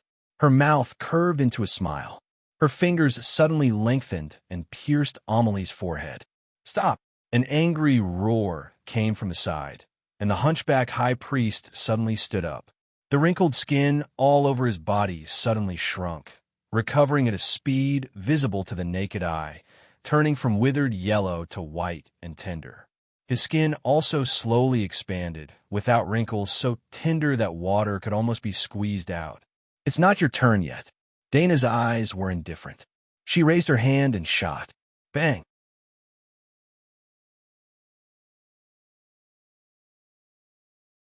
Chapter 993. Don't move. Dana shot the gun at the high priest's forehead. Dana tilted her head slightly, her expression cold. The high priest, who had just regained her youthfulness and combat power, was speechless. She gritted her teeth and suppressed her anger. "What on earth do you want?" "Everything here." Dana's answer was simple and direct. Amelie had stopped struggling as if she was in shock, but her body trembled from time to time as if her pain nerves were triggered. The high priest stared at her angrily. She controlled the muscles in her palm to stop the bleeding, but she did not dare to move her body. If it was just a competition of strength, she thought she could take 1 or 2 blows. But Dana had a laser gun in her hand, and she had already made the first move. Even if she had a laser gun in her hand, there was no time for her to pull it out. The laser gun was useless in Amelie's hand, but in Dana's hand, it was completely different. Amelie could not compare with the speed and trajectory of the gun. After a few minutes of stalemate, Dana flung Amelie, who was still unconscious, towards the high priest. The high priest hurriedly caught it, but the wound on Amelie's forehead had disappeared. As if it was sucked by a leech, the wound healed automatically without any blood flowing out. Amelia snorted and slowly opened her eyes. She was a little dazed, but when she saw the face of the high priestess, she was shocked. The next moment, she suddenly raised her hand and pointed her fingers like a knife. Puff! Under the shocked gaze of the high priestess, her fingers stabbed into her plump chest. Go to hell! Amelie quickly retreated and returned to Dana. She stared at the high priest coldly. Amelie, the high priest stared blankly. She never thought she would face her with such an expression. The killing intent in her eyes was not fake. Did she want to kill her? She was a little confused, but mostly sad. Dana, who was standing behind Amelia, had already recovered from her thoughts. She looked at the high priest with interest. I didn't expect your race to be born like this. You call yourself the descendants of the Aragami. Heh, don't you think it's funny and pitiful to call yourself that every time? The Grand Priest's gaze slowly shifted from Amelia to Dana. She suddenly realized that Amelia seemed to have changed into another person. It should have something to do with this woman. She took a deep breath and covered her injured chest. She asked in a low voice, "What did you do to her?" It's just a simple memory modification. Dana wasn't annoyed that she didn't answer obediently. She chuckled and said, "Your clan is very interesting. Originally, based on your previous sins, I wouldn't have spared any of you. But now, all of you have the qualifications to be my experimental subjects. With all of you as the foundation, the success rate of my experiment has increased by another 20%. Fate seems to be guiding me, giving me everything I need, haha. Experiment subject. Great Priest's face slightly changed. He suddenly remembered that she had described Dean as a test subject. Are you the ruler of the kingdom of God? No, but I will soon be. Dana smiled. The flames gradually converged into her body, revealing her delicate and slender body. At this moment, the Great Priest suddenly saw that on her chest, the hole that had been penetrated by the divine light wave was now filled with dark, purple, wriggling limbs. They were like poisonous snakes intertwining with each other, twisting slightly. The scene was nauseating. You are not a human. The Grand Priest's pupils shrank as she screamed in horror. I am God, the future God. Dana slightly raised her head. Her body slowly flew in front of the Grand Priest. She looked down at the Grand Priest. She slowly stretched out her slender hand and pressed on the Grand Priest's forehead. The Grand Priest wanted to resist, but her body was shrouded by a kind of aura. It seemed that as long as she moved, she would face a thunderous attack. Dana's fingers quickly turned into sharp thorns and pierced into the Grand Priest's forehead. The Grand Priest's eyes were flickering, but her body suddenly stiffened. She slowly closed her eyes. After a long time, Dana slightly gasped for breath. It seemed that she had experienced a bitter battle. After adjusting for a moment, she exhaled lightly and looked at the Grand Priest who still had his eyes closed. Her eyes showed a bit of disgust and excitement. Interesting body, interesting idea. So interesting, I hope you can bring me a surprise. Young master? Young master. Someone called out in the darkness. Who is it? Dean slowly opened his eyes. His vision changed from fuzzy to clear. He saw several faces close to him in the dim light. Their faces were full of tension, concern, and surprise. He felt that his brain was a little mushy. His brain paused for a few seconds before he slowly reacted. He recognized these familiar faces and couldn't help but slightly widen his eyes. Is it you? Dean felt like he was dreaming, but his physical discomfort reminded him that he wasn't dead. It's us, young master. You finally woke up. Young master, we have been waiting for you to come back. They looked at Dean in excitement. It seemed that they had a lot of words to say. Noyce, Barton, Mason, Zach, Aurora. Dean looked at the faces. He felt his blood warm up. It was as if he had come to the desert from the North Pole. His mind slowly calmed down. Where am I? Wasn't I hit by that thing before? He knew the power of that thing.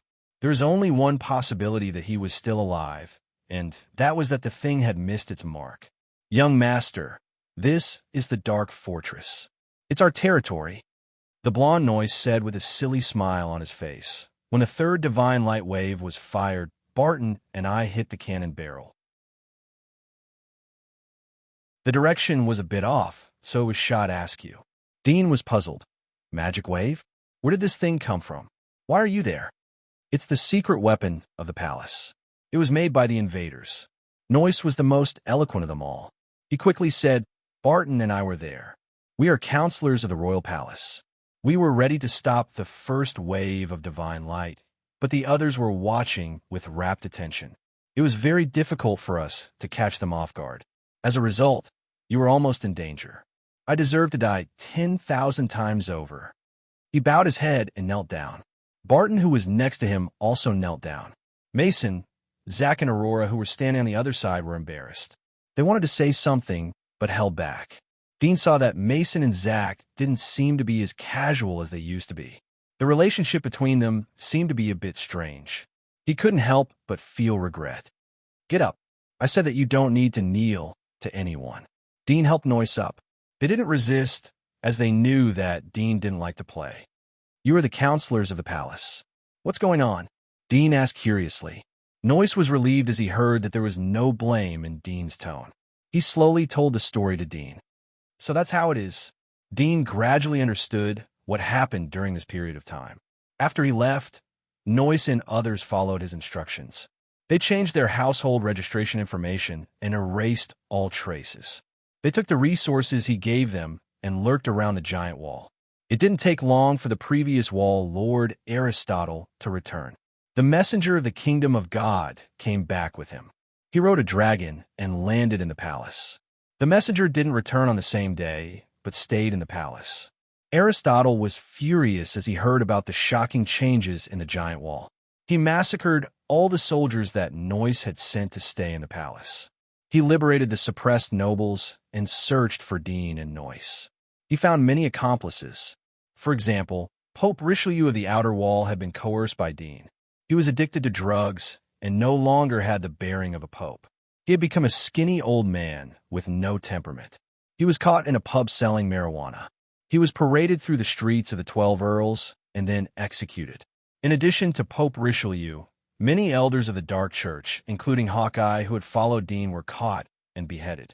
Although they erased their identity information, they had a deep foundation, unlike Noyce and Barton, who had a shallow foundation and erased it cleanly. Hawkeye and the Pope have been in high positions for many years, and the number of people they have been in contact with is hundreds and thousands of times more than Noyce and the others. The more complicated the relationship network is, the harder it is to wipe it clean. Aristotle was trying to find the remnants of the rebels while he was rebuilding the order of the inner wall. All the major families and a monster research institute were restored to their former status.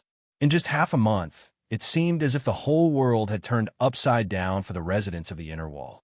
There had been earth-shaking changes. But at this time, a light came over the giant wall. The invaders, who claimed to be the desolate race, came out of a huge, majestic spaceship. The messenger of the kingdom of God was the first to bear the brunt.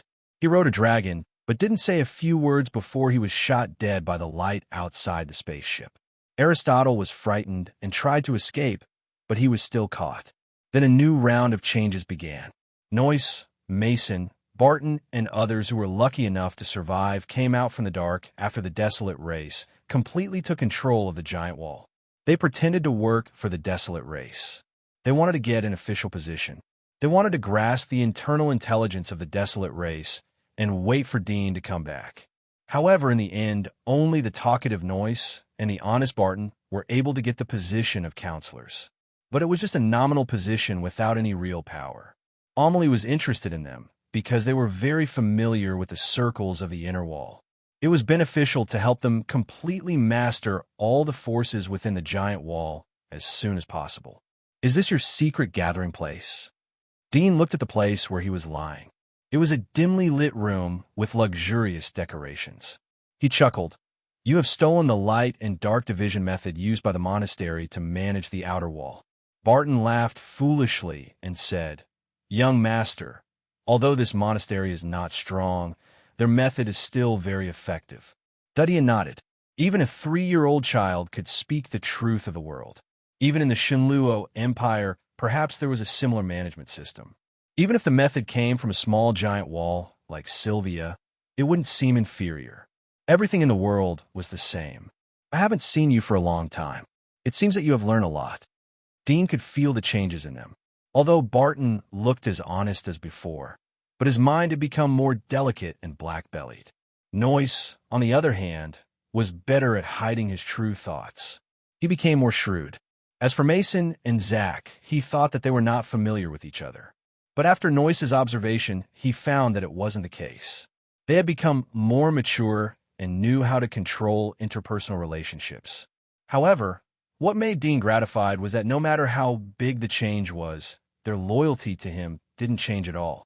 This could be seen from the fact that Noyce and Barton risked their lives to open the cannon for him. If it weren't for them, he would have been dead by now. How long have I been in a coma? Dean asked. 2 days. Noyce smiled. Dean's heart tightened, but soon relaxed. As long as he was alive, then Amelia's tribe would not be a problem. As long as he wasn't as arrogant as Dana. Even if he was a dominator, he would be able to regain control of the giant wall. Not to mention with his current strength. Only the lightsaber could pose a threat to him. Of course, it wasn't ruled out that Amelia's tribe had prepared something else. This lightsaber shouldn't be an ordinary laser cannon. It has such a long range. Dean's eyes flashed. Such a weapon was suitable for long-range attacks, but it was weak in close range. Thinking of this, he could not help but smile. Although Dana had read his memories and knew about the existence of the laser cannon, she had not expected the Amelia tribe to have such a long-range laser weapon like the Divine Ray Wave in such a short period of time. Dana wouldn't be so arrogant if she knew about this. Moreover, the lightsaber was hidden deep. Dana had read the Dragon Pioneer's memory, but didn't see it. Due to these factors, Dana had become cannon fodder for him. Dean couldn't help but laugh. He looked at Noyce. What's the situation in the palace? Did they send people to kill you? No. Neos shook his head. According to our scouts, your friend has captured the Divine Daughter and the High Priest. She has already taken away the ruling rights of the palace. However, during this period of time, she did not leave the palace. Instead, she went to the desolate race's forbidden grounds behind the palace. So I'm not too sure of the exact situation inside. After he finished, he suddenly found that Dean was stunned on the bed. Master, Dean slowly opened his eyes. Who did you just say?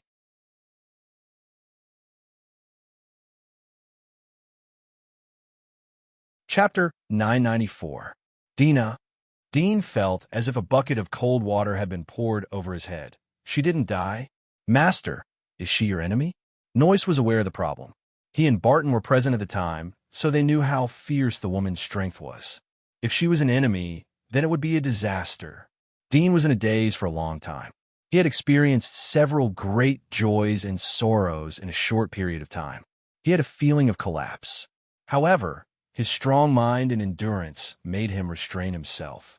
He wanted to roar in his heart, but his body was numb as he sat on the bed. He felt powerless at this moment. The joyous atmosphere in the room dropped to the ice valley.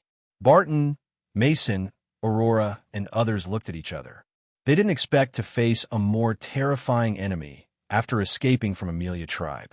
It wasn't difficult to see from Dean's situation that the woman was stronger than him. Master, should we move immediately? With your strength, you can survive, even if you go to other giant wall. We're willing to follow you. Noyce recovered and immediately came up with a plan. Although he knew that Dean already had the answer in his heart, Dean was silent for a moment. He shook his head. I have nowhere to go. If what you said is true, then there are only 3 possibilities for her to stay in the palace for 2 days. The first is that she is seriously injured and needs to recuperate immediately. Second is that there is something in the palace that attracted her, so that she can't take care of me. Third is that she knows my position. If I plan to escape, she will immediately appear. The first possibility is 30%, the second possibility is 10%, and the third possibility is the highest. Noyce and Barton were startled. Mason asked, how did she know your position? Dean looked up at him and said, she should have installed a tracking device in my body. I have been in a coma for the past 2 days, so she didn't come over. They looked at each other. They didn't expect Dean's situation to be so embarrassing. It was no different from a prisoner.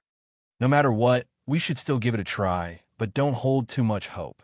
Dean put away the negative emotions in his heart and said, "You can't be exposed.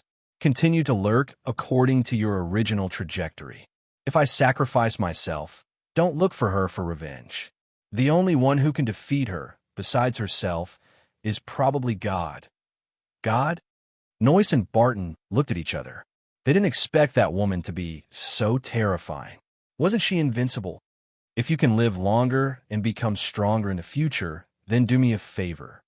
Dean looked up and seriously looked at them. If I have a corpse, then help me preserve it. If you find Aisha in the future, then give my corpse to her. It is best to let her eat it. Their hearts trembled as they looked at him in a daze. When their eyes met Dudian's eyes, they found that the teenager who was in high spirits and had control of everything was now covered with wind and frost. The childishness on his face had long faded. His young face was very mature. In the blink of an eye, how much time had passed? The few of them were a bit absent-minded. Only now did they suddenly realize that time had rushed past their bodies, carving many traces on them. Dean, don't say that. No matter what danger there is, I will follow you. This is our agreement. Mason clenched his fists as he spoke in a loud voice. Master! Barton wanted to say something, but he choked. Although he had trained his eloquence over the years, but he seemed to have returned to his original nature as he stood in front of Dean. He became honest and upright like when he was in the orphanage. Dean shook his head and smiled. This is the worst-case scenario. I can't escape, but you still have your life. Unfortunately, you won't be able to live a happy life with me for a few days. You'll have to live like a mouse that everyone wants to kill. Master, I would have died in prison if it wasn't for you. Noyce clenched his teeth. There were tears in his eyes. He rarely shed tears as he had only cried for women. But this time he felt extremely uncomfortable and sad. Barton was Dudian's childhood companion in the orphanage. Mason was Dudian's childhood friend. Barton was Dudian's childhood friend. Barton was Dudian's childhood friend. Barton was the one who followed Dudian for the longest time. Barton was the one who accompanied Dudian for the longest time. Moreover, he had accompanied Dean through the trials and tribulations of the prison. He had experienced the cautious struggle in the early days of the escape. Later he became Dean's assistant. He was more familiar with Dean than Mason and Barton. Such a tenacious and unyielding person under torture was now using a pleading tone to ask for their help. How helpless was this? I have helped you, and you have helped me. We are equal. Let's not talk about the past. I would have died if it wasn't for you and Barton. Dean smiled and patted Noyce's shoulder. Noyce and Barton bit their teeth, but didn't reply. Dean glanced at them. What about Gwyneth? Aurora grunted and said, She's already dead. Dead? Dean was startled. There was some regret in his heart. Noyce explained. Gwyneth insisted on returning to the magistrate after you left. She came from there and relied on her privileges to become the head of the magistrate. She was ready to rely on her authority to thoroughly investigate the rats in the dark corners of the inner and outer wall. In the end, the nobles, the Monster Research Institute, and other major forces had done some despicable deeds in secret. She killed a large number of nobles in anger. She provoked the wrath of the gods and the people inside the giant wall. It didn't take long for the former head of the wall to come back. She was ready to hide her identity, but no force could provide her shelter. Later, an aristocrat pretended to protect her, but secretly plotted against her. After her identity was exposed, she was beheaded by Aristotle and paraded through the streets for an entire week.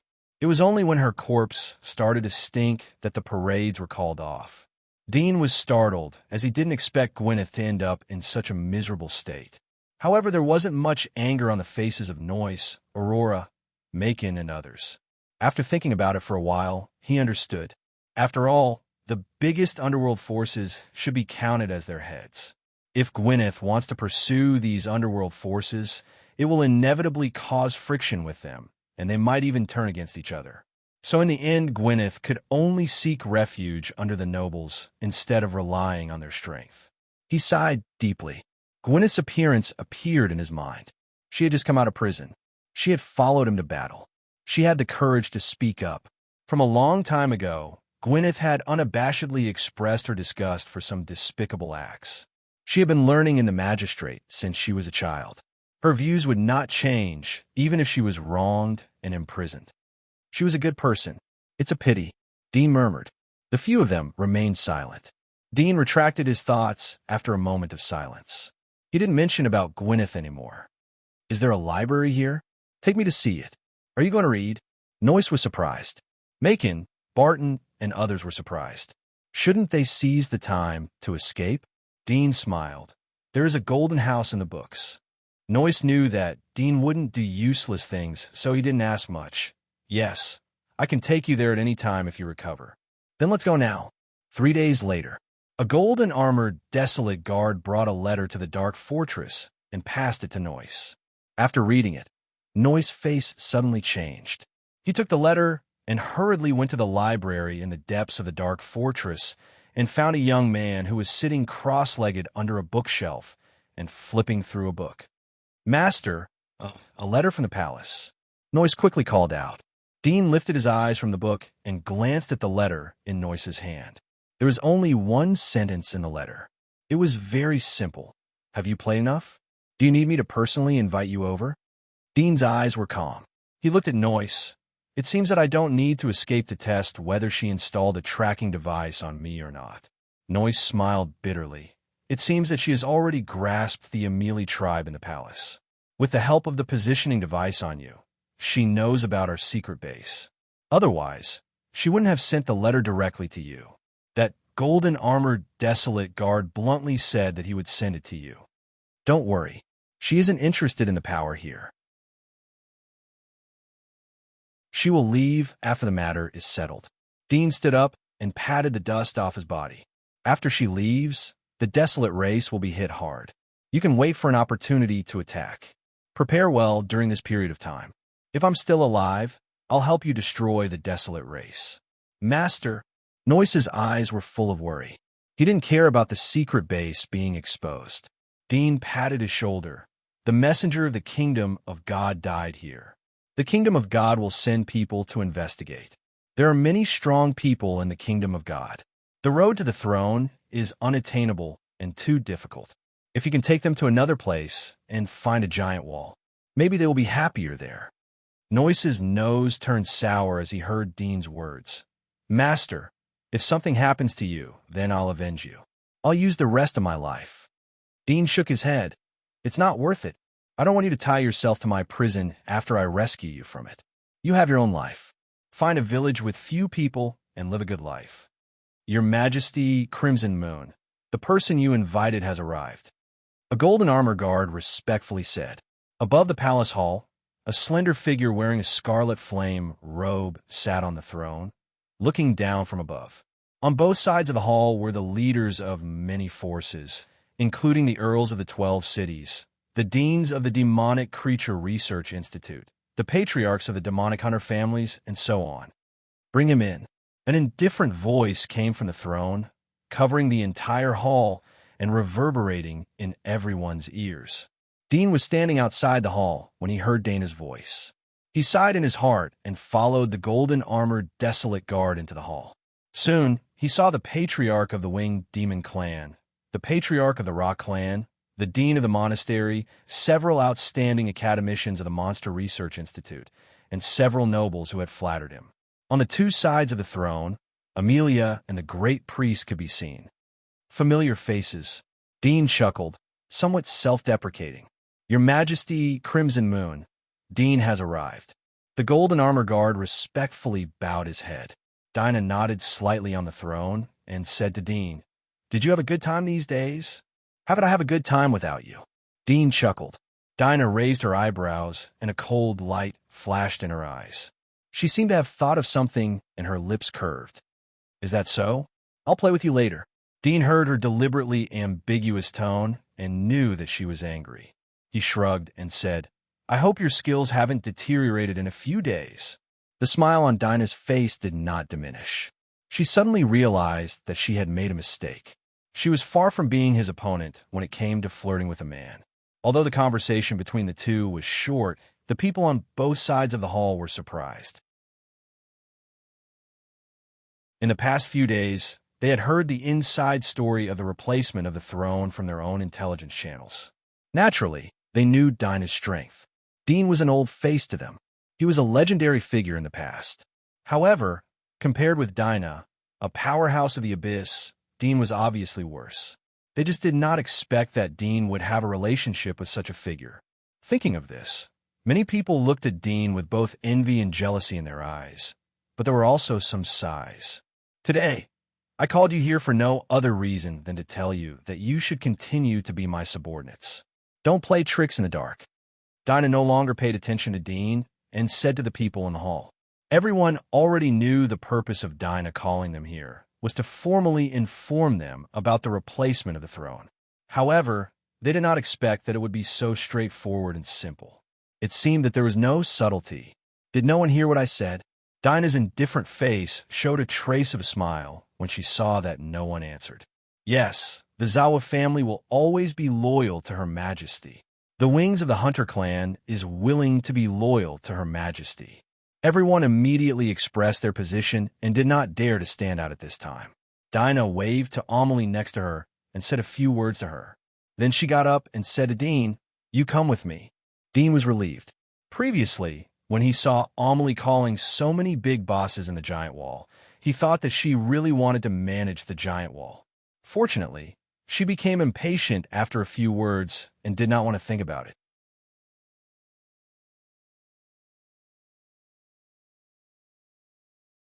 Chapter 995. That's my name. Dana didn't look back. She said in an indifferent voice, "I named it myself. You have to call me that in the future. Do you understand?" Dean slightly curled his lips. "Do you want to say goodbye to the past? Why is it called Crimson Moon? Is there any symbolic meaning? Don't confuse me with you mortals. You like to name things with blessings or future expectations. I just want to remember the day I was born." Dana indifferently said. "Oh." Dean thought for a moment. "I don't think there is a festival called Crimson Moon." "It's not a festival." Dana walked to the corner of the corridor and glanced at Dudian. "The night I was born, the crimson moon was in the sky, and the stars were dim. Judging by your Chinese thinking, I am the crimson moon, the daughter of destiny. I am destined to shine like the crimson moon, and you are just the stars around me that you can't see." Dean was a little surprised, and then chuckled. "As far as I know, the moon is white, or it can be said to be a silver moon, but to say the crimson moon, it is rare. Of course, it's not strange if I can see it every day. Only this kind of special celestial phenomenon is worthy of me," Dana contemptuously said. Dean faintly smiled but didn't discuss the name with her. He asked, "Are the experimental materials ready? You should have gone to Amelia's spaceship after you conquered their tribe. What's the harvest? Don't you want to test it with other experimental subjects?" "Don't worry. I'll leave you to the end." Dana or Crimson Moon glanced at him as if to say that he didn't need to be afraid of death. Dean didn't care about her eyes and said, "You have got the super chip. You haven't finished learning the things inside. It won't be too late to call me when you have finished learning. I don't want to bother you. You're honest. I thought you would be stupid and run away." Crimson Moon's face was indifferent. "It's a pity that you let go of such a good experimental subject. Even if you don't use her for experiments, you can still cultivate her into a super fighter. She is the crystallization of the Witcher's experimental subject. Moreover, she has eaten the flesh and blood of the origami. Her potential is much more terrifying than you think. I think she can reach the level of the king just by eating." Dean was startled. He didn't expect this. He couldn't help but say, "It's not that exaggerated. Even if undeads rely on eating to evolve, there should be a limit. How much food does she have to eat to reach the king level? Who knows? In any case, this land lacks everything, but it doesn't lack people or monsters." Crimson Moon pushed open the door to the back of the palace and said as she walked, "But it's fine even if she eats until she becomes a king. The ones who should have a headache are those fellows in the Empire. Once our experiment is complete, it will be very easy to find her." I don't believe that she can climb over the war god wall. Dean was shocked. Indeed, if Aisha ran all the way to the war god wall, relying on the bloodthirsty nature of the undeads, she would inevitably rush up and slaughter, and then the king of the empire would be alarmed to suppress her. Thinking of this, his heart was a little nervous. Crimson Moon seemed to see through Dean's thoughts. She sneered, "Think about yourself. You can't even protect yourself. It's ridiculous to think so much." Dean glanced at her coldly. Suddenly, he thought of something. His eyes glanced at her chest, which was still round and plump. Under the cloak was a scarlet tight armor, which made her petite and graceful figure very tempting. He raised his eyebrows. "I remember that your heart was pierced by that thing at that time. You didn't die?" He spoke very straightforwardly. Crimson Moon glanced at him indifferently. "I'm sorry to disappoint you. For me, the heart is no longer a fatal organ. This isn't some special ability. If you want, I can modify you a little so that you can also obtain this kind of immortality. How about it?" When he learned that she was not dead, Dean thought of this, but he didn't expect it to be true. So, the only fatal organ left was her brain? Or, even if her brain was cut off, it might not be able to kill her. If there's a chance in the future, I'll dismember her body and burn her to ashes with fire. That's the safest way. Dean thought secretly. Crimson Moon glanced at him. Her eyes seemed to be looking directly into the depths of his heart. There was a kind of breathtaking insight. She beckoned a teenager from the side and said, "Take him to do a physical examination." The back hall had been transformed into a laboratory. It was filled with advanced tools used by alchemists of the life school. Many masked figures were busy in front of various instruments. They looked to be in their 50s or 60s. Some of them had gray hair, and some of them had white hair. The boy was the youngest among them. Apart from him, the other 3 middle-aged men were the youngest. When the teenager saw Dean, he was a little shocked, especially when he saw that Dean's legs below the knees were all broken, and he only walked with the demonized blades extending from his knees. His eyes widened even more. "What? Haven't you seen a disabled person before?" Dean smiled at the teenager. The shock on the teenager's face quickly disappeared. He glanced at Crimson Moon, who was frowning at him, and hurriedly bowed his head to apologize. Then he helped Dean to another instrument and let Dean lie down for a physical examination. "From today on, you'll live here. You can't leave without my order. Everything you eat and drink can only be provided by me. You're not allowed to eat any other food. Do you understand?" Crimson Moon came over and ordered Dean, who was lying on the examination bed. Dean finally knew why she called him over so early. It was to observe the changes in his body index in advance. He nodded and said, "Got it." Crimson Moon turned and left. After saying a few words to the others, she went to a separate small room in the depths of the rear hall. Dean glanced at her with his X-ray vision and saw her sitting in the small room, taking out the super chip and the screen board to study. "Old, I'm going to draw your blood and test your magic mark. Please take off your clothes." The teenager bowed his head and said very politely. Dean took a deep look at him. He didn't answer. He directly raised his hand and tore off his clothes. He lay naked on the examination bed and closed his eyes.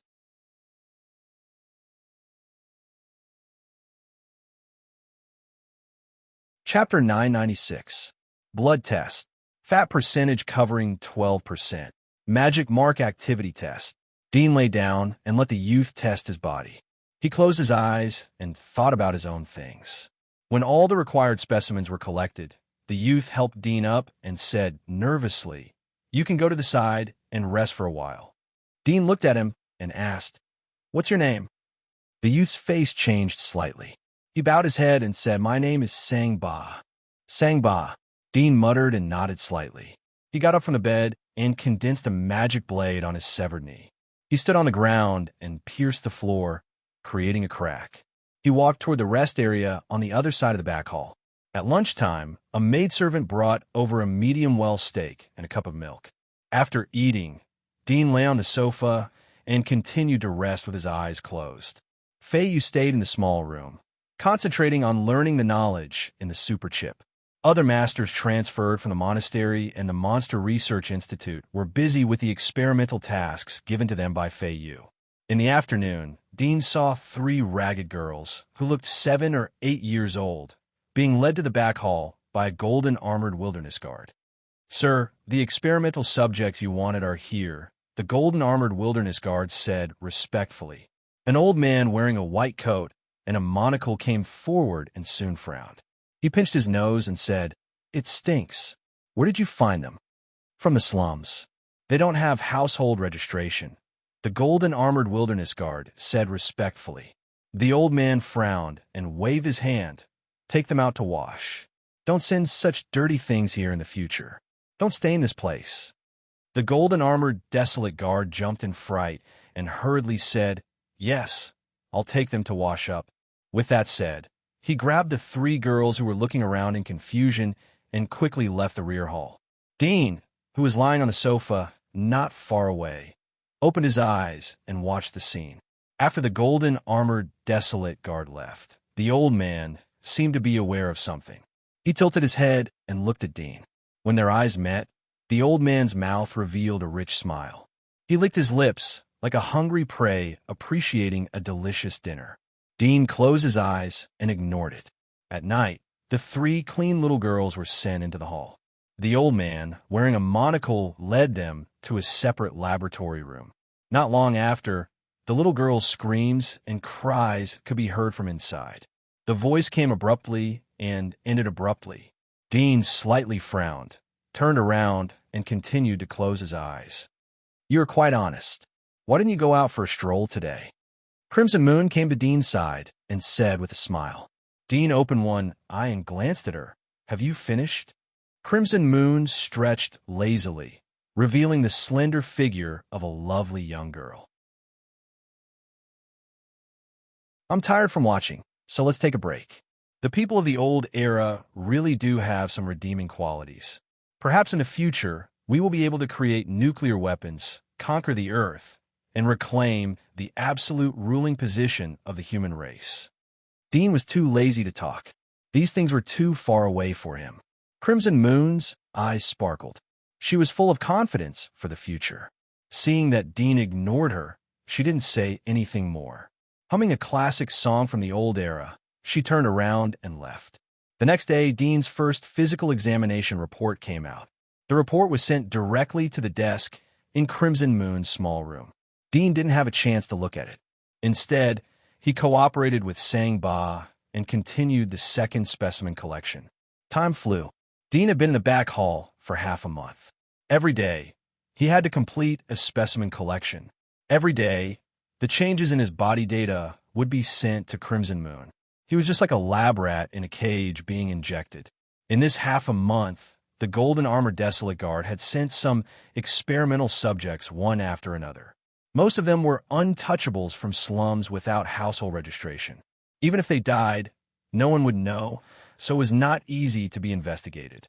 Occasionally, some strong hunters would be sent. The first 3 little girls who were sent here turned into a pile of strange meat on the 3rd day and were dragged out. Their heads were wrapped in the strange meat.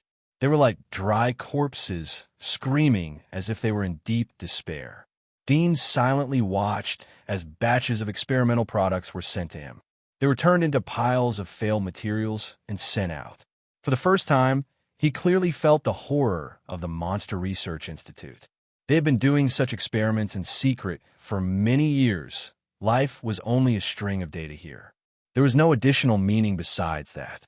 It seems that the small intestine of the origami that BOLO had implanted into your body has begun to work. Crimson Moon called Dean to her small room office. In her hand was a stack of 4A paper that recorded the experimental data of Dean's body. She looked up at Dean and said with interest, "Do you feel that the food you ate these days tastes strange?" Dean knew that he was now a lab rat being interrogated. He didn't struggle and said, "I feel that the taste is a bit disgusting." Crimson Moon smiled gently and said, "I can give you a delicious dinner later." Dean didn't care about eating and drinking. He frowned and said, "When are you going to do the experiment for me? What's the hurry?" "I'm not in a hurry." Crimson Moon chuckled and said, "Let's observe for a few months first. We can also experiment with other experimental materials. Amelia's tribe has a lot of iceworms. It's enough to strengthen these experimental materials. Dean's face darkened slightly, but he didn't speak. Crimson Moon saw that he was in a bad mood, so she didn't joke with him anymore. She waved her hand and let him leave. Then she took out the super chip and continued to study. In the evening, Dean saw the delicious that Crimson Moon mentioned. It was a bloody raw steak. He frowned at the first sight, but the next moment he suddenly found that the fresh blood on the steak looked as tempting as the butter beside the cooked steak. He couldn't help but salivate. The smell of blood wafting from the steak made him feel an indescribable urge, and his appetite was greatly stimulated. He sat down at the dining table and stared at the smell of blood wafting from his plate, causing his nose to itch. He swallowed a mouthful of saliva and thought of Crimson Moon's words. His heart trembled. Is this the change brought about by the origami's small intestine? Does it mean that the origami eat raw meat? Dean shuddered when he thought of the beautiful origami tearing the raw meat with its mouth. After hesitating for a moment, Dean finally raised a knife and fork, cut the raw steak into pieces, and ate them. He felt that every piece was delicious. The feeling of blood squeezing out of the beef made him intoxicated. After eating, Dean wiped the blood from the corner of his mouth.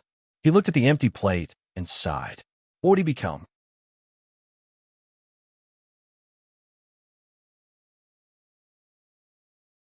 Chapter 997. 2 months later, in a laboratory in the back hall, Dean and several old men in white coats stood outside a glass window. They saw a serious operation was going on inside, and lying on the operating table was a young man with a square face. His whole body was anesthetized, and he was in a coma. 2 pairs of transparent, dragonfly-like wings sprouted from the young man's back. These wings were covered with black wing bones that spread out like veins. At this moment, Fei was personally operating the knife with the help of several old men in white robes. They completely opened up the young man's belly and busied themselves in his abdomen. From time to time, Fei could be seen taking out a small piece of dark yellow intestine and stuffing it into the young man's abdomen. At the same time, she also pulled out a large piece of twisted intestine and internal organs. His stomach was moved to his chest with a piece of intestine. The stomach was slightly deflated, and there was not much food inside. The Exorcist family has mixed monster genes and added the flesh and blood of the origami. I don't know what effect it will have. If it can balance the ice and fire magic mark and stimulate new power, it will be great. I hope it will succeed. It's really exciting. We will witness the birth of God with our own eyes. Several old men in white coats looked at the situation in the laboratory and whispered excitedly. Their faces were full of excitement, and their eyes were shining like hungry wolves. Dean frowned slightly. He felt that the words of these old men were a bit harsh. He glanced at them, and the murderous look in his eyes caught the old men's attention.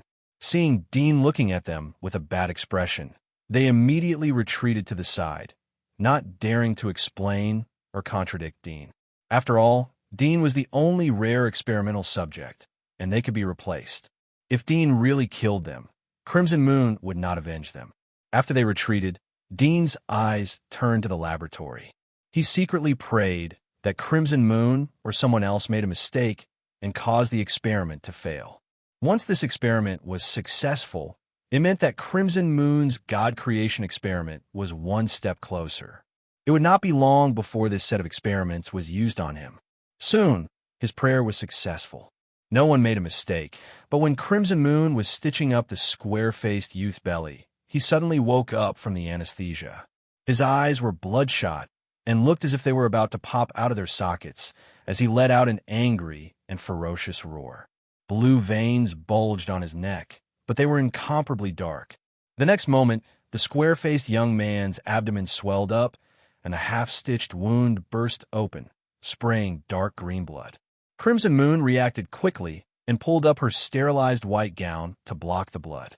Several holes were immediately burned into her white gown, as if the blood was actually acid. The old men in white coats were not so lucky. Although they had been researching and experimenting all year round, their physiques were not that strong. Moreover, it happened so suddenly. They were instantly splashed with dark green blood. One by one, they screamed and wailed in agony. They covered their faces and rolled on the ground, knocking over the surgical carts around them. Various types of scalpels, forceps, vices, and other tools for different needs were scattered on the ground. Whoosh! As the dark green blood splashed out, a few strange dark green limbs suddenly sprang out of the square-faced young man's abdomen. They looked like arthropods with sharp barbs on them. As they wriggled, they struck another old man in a white coat who was slightly closer. The barbs hooked onto the old man's waist and sent him flying. Crimson Moon frowned slightly as a cold light flashed in front of her eyes. She didn't even make a move, but a streak of silver light swept past several of the monstrous limbs, causing them to fall to the ground. Dark green blood flowed out of them and corroded the metal floor, leaving behind potholes. Squeak, squeak! A sharp cry came from the square-faced young man's abdomen. A bloody head the size of a fist protruded from inside. It had a tortoise-like shell on top of its head and a single eye. Its facial structure looked like a human's face with a nose and lips arranged under the eye. It had no eyebrows, a sharp nose, and a huge mouth. The corners of the mouth were split all the way to the ears, revealing sharp teeth as it screamed. This thing quickly noticed Crimson Moon in front of it and immediately rushed towards her. Crimson Moon frowned slightly. A metalkin had appeared in her hand out of nowhere. As the little thing leaped out, she swung her hand, and with a bang, the metalkin was quickly sealed. Bang! Bang! The little monster's strength was so great that the metalkin bulged slightly, as if it would break out at any time. Crimson Moon stared at it and saw that it struggled for a moment inside the metal can. After a few minutes, it gradually weakened and became calm again. It's dead. Dean breathed a sigh of relief. Crimson Moon frowned and twisted the metalkin open. Whoosh! Suddenly, a bloody shadow flashed and jumped out of the can like a monkey, pouncing on Crimson Moon's face. Crimson Moon quickly raised her hand, pinched it, and stuffed it back into the metal can. She sealed it again and then placed it in a groove on another experiment table that was embedded in the ground. The metalkin was just right in the groove. No matter how hard it struggled, the metalkin did not move. Crimson Moon looked at the old men in white coats who were rolling on the ground and moaning. Her expression was as indifferent as ever. She said, "All of you get out. Clean your bodies and receive treatment." Her words seemed to have a kind of magic power, causing the screaming old men in white coats to stop struggling. They were sweating profusely. Gritting their teeth, they covered their festering faces and turned to leave the laboratory. How could it fail? "Kern, are you okay? Quick, I'll take you to the treatment room." Several old men who were waiting next to them immediately greeted them and took the injured old men away. Only Crimson Moon and the little monster in the metalkin were left in the laboratory. The square-faced young man seemed to be dead. His body was not moving at all. Dean used his X-ray vision to look at him and saw that the heat source in his body was quickly dissipating. Many of the blood vessels in his body had actually shrunk and were wrinkled as if they were dried. The magic marks on his left shoulder and chest had long disappeared. After looking for a moment, Dean roughly guessed the origin of the little monster. It should be the magic marks in his body. Too many active origami cells were injected, causing it to engulf his own body. Instead, it used his body as an ovary and the magic marks inside as a tonic to give birth to a new life. Dean's eyes were full of dignity. Creating life, since ancient times, this was the ability and power of God. However, at this moment, Crimson Moon did it. She touched the forbidden area that could only be seen but not reached. Although the experiment had failed, this alone was enough for him to be proud of.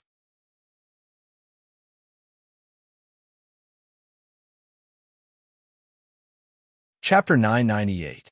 In a laboratory, Crimson Moon didn't directly throw away the body of the youth. After a moment of silence, she took out the instrument and dissected the body. She extracted samples from the body.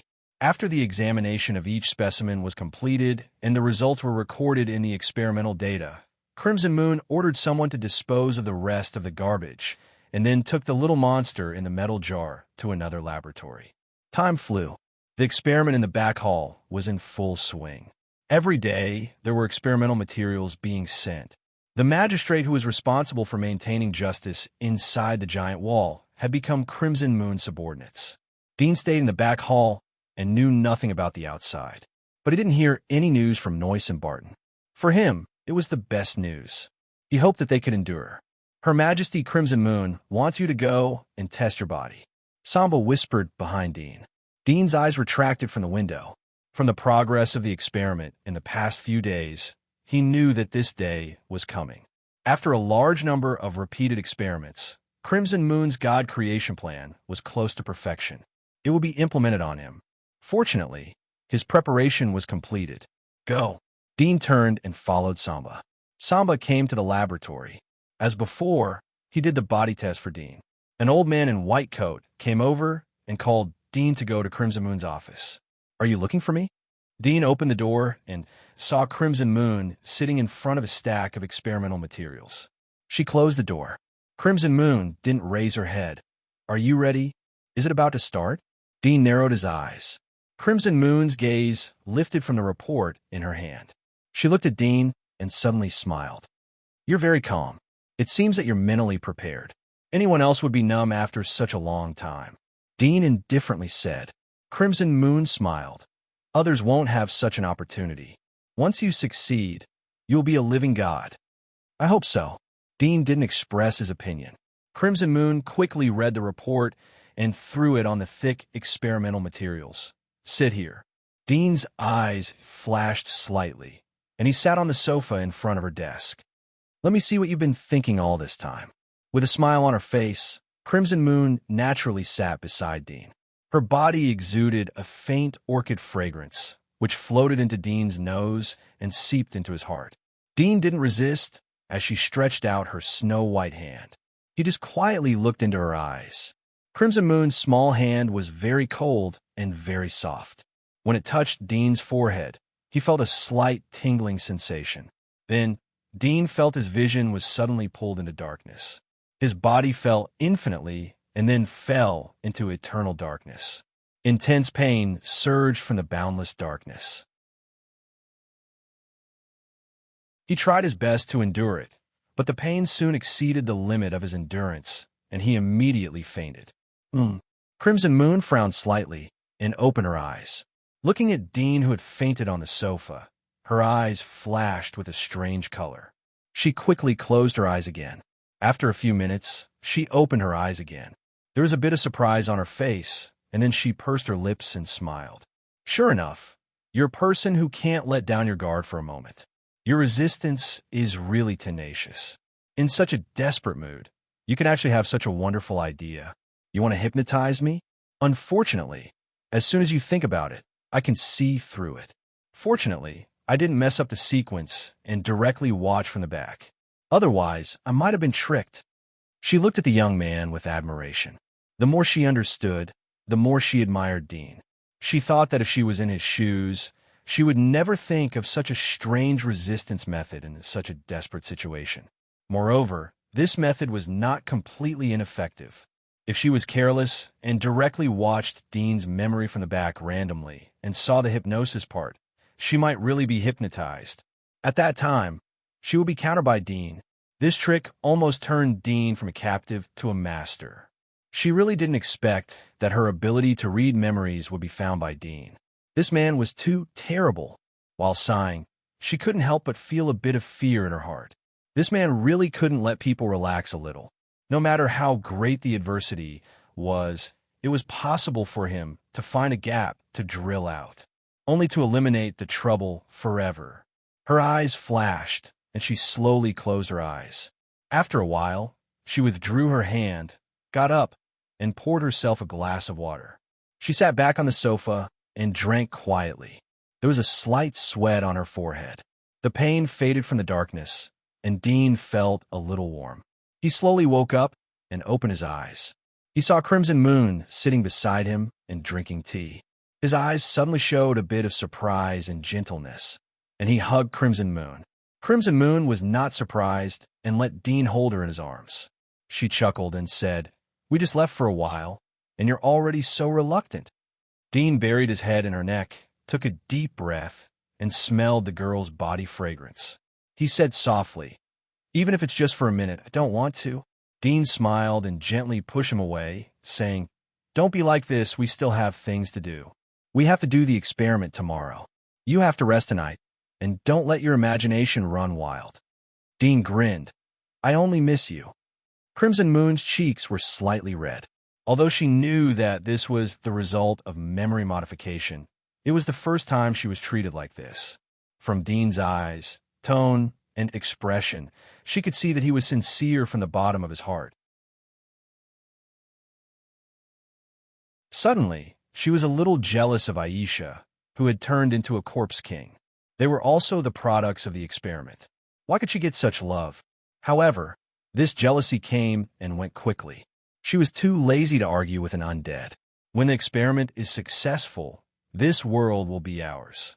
Crimson Moon held Dudian's cheek and looked at his handsome and delicate face. Thinking of all the things this man had experienced since he was a child, her heart pounded slightly. She said softly, "When we conquer the world, I will accompany you to the highest mountain to see the most beautiful sunset." Dean looked at her with the same gentleness. "We will all be immortal." Crimson Moon smiled slightly, and her mind could not help but recall their long and romantic life. She whispered, "No matter how many experiments I create in the future, you will be my one and only irreplaceable." "You too." Dean looked at her affectionately. Crimson Moon's body was slightly hot under his gaze. She suddenly bowed her head, kissed his lips gently, and then retreated like a dragonfly, skimming the water. When Dean came back to his senses, she was standing behind the desk, like an innocent young girl, with a touch of shyness on her face. "You go out first." Dean touched his lips in a daze. After a long time, he responded with a smile, got up, and left the office. Before closing the door, he said with concern, "Don't stay up late. I will adjust my state to the best and help you complete your experiment." Crimson Moon gently nodded. After the door was closed, the blush on Crimson Moon's face slowly receded. She fell into contemplation.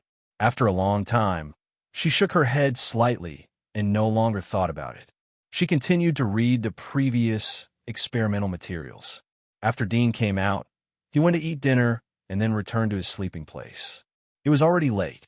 He looked at the stars in the sky and listened to the busy experimenters carrying out the final instrument test tonight. The starlight was reflected on the windowsill. He looked at it quietly, a little lost in thought. Early the next morning, all the experimenters were present. The atmosphere in the entire back hall was obviously different than before. It was extraordinarily serious. All the experimenters were very solemn. When Dean got up, someone immediately took him to take a bath. After taking a bath, he put on a sterilized antibacterial suit and came to the largest laboratory in the back hall.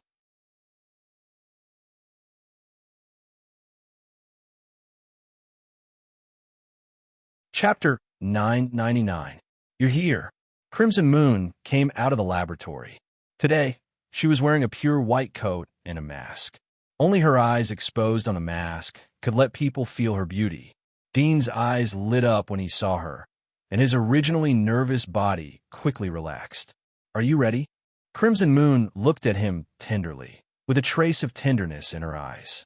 Dean took a deep breath, and a confident smile appeared on his mouth, saying, "I'm ready. I believe you can do it." Crimson Moon looked at him deeply. "I will." The laboratory was very empty. There were not many instruments, but they were relatively complex. In the middle of the laboratory was a metal platform, surrounded by scanners, dialysis mirrors, and other equipment. Dean glanced at it and sighed in his heart. Although he had the knowledge in the superchip, it was not easy to make these things in a short time. However, this was also because of the rise in the overall industrial technology of Sylvia. In the 2 years he served as the Wall Lord, electricity had been popularized. Under the industrial development driven by electricity, the progress was very rapid, so that Crimson Moon had the capital to smelt the appropriate materials to make these things in a short time, and the manpower invested in it was estimated to be beyond his imagination. Under the guidance of Crimson Moon, Dean lay on the metal platform. Crimson Moon put on the mask again, her expression solemn. She looked at Dean and saw the trust in each other's eyes. "Don't be nervous, come on." Dean comforted her softly. Crimson Moon nodded slightly, took a deep breath, and told the 5 old men around her who had followed her for many days, "Get ready." The eyes of the 5 people flashed with excitement. They had been waiting for this day for several months. This was the moment to witness a great miracle, and they were the creators of the miracle. They had carried out the same experiment many times, and all the procedures and processes had long been memorized. It was just that today they had changed the subject, and this subject was the last and most precious experimental subject. There was no room for failure. Despite the excitement, the 5 people behaved more cautiously than before. Anesthesia. Bone knife. Crimson Moon untied the antibacterial suit on Dean's body, revealing his white and strong chest. Even if he was lying down, the outline of his six-pack could be seen. Dean did not deliberately pursue a perfect body, but after fighting for a long time, his body naturally became healthy and beautiful. The 5 old men acted as assistants and handed various scalpels to Crimson Moon. Anesthesia, cut open the belly, support with a stent, and move the internal organs. Crimson Moon's movements were skillful and her eyes were calm and focused. She was accustomed to the bloody scene in front of her. It didn't take long for her to complete the prelude to the operation and construct a new magic mark ovary inside Dean's body. "Soul worm," Crimson Moon ordered. A white-robed old man immediately handed over a transparent jar that was used to seal a soul worm. Inside the jar was a curled-up soul worm that seemed to be in a bad mood. It looked like a scale and was rectangular in shape. Its body was almost transparent, with only a few flame-like red threads twining around its body. This was a soul worm brought from the Eastern continent. In addition to the ability of the soul worm itself, it also had a flame attribute. However, if this soul worm was bred alone, the flame attribute it carried would basically be equivalent to nothing, and it would be classified as a recessive attribute. Only when it coexisted with the soul worm from the Shenluo Empire would the flame attribute become dominant, and conflict would arise. Dean felt that the parts below his neck had lost feeling, and the anesthesia was slowly extending to his brain. His thoughts were a little slow, and his head was dizzy from time to time. From time to time, his vision darkened due to insufficient blood supply. He glanced at the transparent, scale-like soul worm from the corner of his eyes. He could see many fine whiskers on its body, like countless thin feet. He asked Crimson Moon about the origin of this soul worm. Sun Beast, the Eastern continent gave the soul worm its name, not the word swordsman. This soul worm was taken from the body of the Sun Beast, and its main function was related to light and heat. According to Crimson Moon, the Sun Beast was an extremely rare monster. It was extremely strong, especially good at long-range attacks, but its close combat ability was also terrifying. It had almost no flaws. The only weakness was its fear of the dark. At night, the strength of the Sun Beast would plummet. Among the many soul worms of the Eastern continent that Crimson Moon had collected, this Sun Beast soul worm was one of the best. Dean could see that Crimson Moon had held nothing back in this experiment. Although it was not a desperate attempt, she had done everything she could. Soon, the Sun Beast soul worm was sent into Dean's abdomen by Crimson Moon. As if smelling the blood, the listless soul worm suddenly recovered its vitality and quickly drilled into the magic mark ovary in Dean's abdomen. Soon, the blood vessels were agitated, and a large amount of blood gushed out like water, converging into the nest. Seeing that the artificially constructed nest had stabilized the soul worm, Crimson Moon was relieved. At this point, the experiment had basically succeeded by 1/3. "God's blood," Crimson Moon said. An old man next to her quickly handed over a small bottle of black blood that was as thick as a finger. Crimson Moon inhaled it with a syringe and injected it into Dean's heart. Soon, The black blood flowed along the blood vessels into Dean's heart, dyeing the red heart black. Then, as the heart pumped, it quickly spread to the whole body. The color of all the blood vessels became dim, including Dean's lips. In an instant, the color gradually deepened and became black. Dean could not see the changes in his body, but he suddenly felt a swelling pain in his brain. His body felt extremely hot. He had been anesthetized and unconscious, but at this moment, he seemed to have regained control of his body. The huge heat made his scalp tingle, but soon there was an extremely cold chill in this high temperature, starting from his right arm and quickly climbing all over his body, suppressing the heat. However, this hot feeling was not to be outdone and quickly rose again. The cold and the boiling heat quickly alternated. Dean felt that his brain was so swollen that he could not think, and his brain was aching. His vision was already dark, and he could not see anything. He felt as if his body had fallen into a dark vortex, constantly sinking. The raging god's blood seems to have flowed into his brain. An old man exclaimed in a low voice. He raised his hand to prop up Dean's closed eyes, but there was no reaction from his eyeballs. Crimson Moon was busy with Dean's abdomen. She did not raise her head and said, "Don't worry, the uranium ring on his neck can block the god's blood. The blood that flowed into his brain is just the mutated blood infected by the god's blood. It does not have the attack characteristic of self-devouring." The old man was relieved. At this moment, he heard Crimson Moon shout again, "No! Quickly, prepare the cold crystals." They looked over and suddenly saw a strange scene. Half of Dean's body was frozen, and the other half was red like fire. Two different temperatures occupied half of Dean's body. In the middle of these two extreme temperatures, the skin had begun to fester. Under the battle of ice and fire, the cold and high temperature, the gene chain was close to collapse, and the body could not bear it. How could this be? They could not believe it, and their eyes widened. Although such a situation had occurred in their previous experiments, they had improved it and used God's blood to stabilize this state. Why did it fail now? At this time, Crimson Moon grabbed the cold crystal and quickly cut it open. She inhaled the cold liquid inside into a syringe and injected it into the hot left half of Dean's body. Soon, the temperature of the left half of Dean's body gradually decreased, but soon it became hot again, and it was even hotter than before. Crimson Moon's face was ugly. The magic marks don't match, and the Sun Bee Soul worm wants to swallow the splitter. Damn it! She had previously encountered a situation where the soul worm did not match the experimental body soul worm, but under the stability of the god's blood, the two were quickly suppressed. But this time the situation was obviously different. She suddenly realized that the previous situation could be suppressed by the god's blood because the previous experimental soul worms were too ordinary, and the Sun Bee Soul worm and the Splitter Soul worm were both top soul worms. Especially the Sun Bee Soul worm, it was only slightly inferior to her Dream Breeder Soul worm, but it was much stronger than the Splitter Soul worm. Under normal circumstances, the Splitter Soul worm did not have the power to fight at all and could not form a balance. But she knew that Dean's Splitter Soul worm was a strengthened version of the soul worm that had swallowed its own kind, and it had also swallowed the origami factor. It belonged to the real deified and strengthened Splitter Soul worm, and this deified characteristic was enough to make the splitter even more extreme.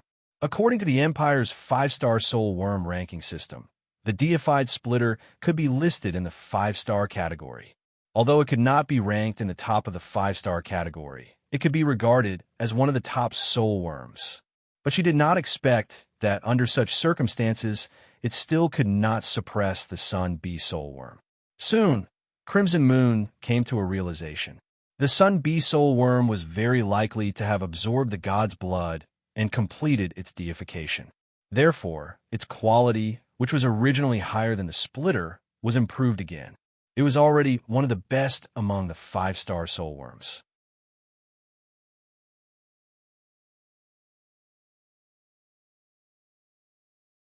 Chapter 1000. Body disintegration had occurred many times in the previous experiments. Crimson Moon had already found a way to deal with it, so she didn't panic. She asked the assistant to take another bottle of God's blood and injected it into the middle of Dean's body. The black God's blood flowed into the rotten and collapsed flesh, and the effect soon appeared. The rotten and collapsed flesh quickly metamorphosed, and pink flesh was born inside. After the new flesh appeared, the surface of the rotten and collapsed skin quickly lost its luster and dimmed. Then, like dust and mud, it slowly faded and no longer emitted a stench. It was like the mud that had been rubbed out after not bathing for many years. At Crimson Moon's instruction, the assistant immediately shoveled out the completely necrotic flesh. At this time, it was obvious that there was a black line in the middle of Dean's body, isolating the two kinds of body temperature and dividing the boundary. Although the experiment was a bit thrilling, it was still under control. There were no accidents beyond the previous experimental data. Crimson Moon and the old men were all relieved. They carefully injected Dean with various antibiotics and the latest stabilizers while quietly waiting for Dean's body to fuse on its own. After the body has recovered to a constant temperature, prepare to suture. Pay attention to the content of God's blood in the target's body. Crimson Moon calmly ordered. The experiment was basically 2/3 complete. The next step was to test Dean's self-characteristics. Under the injection of a large number of top antibiotics extracted from various monsters, Dean's body temperature was slowly recovering. The temperature of the cold body on the right gradually rose, the temperature of the red skin on the left gradually dropped, and the black line of God's blood in the middle of his body gradually faded. The three gradually sank into Dean's body, and strange changes occurred. Seeing this, Crimson Moon's heart was at ease. The God's blood and the double magic marks had reached a balance in Dean's body. At this moment, Dean's body was no different from her own. Her body, in Burroughs' words, was called a God's fetus, only one step away from becoming a god. However, this next key step was the real result of her months of experiments. And here, she needed to use the characteristics of Dean's body from the old era, a pure body with low radiation and supergenetic stability.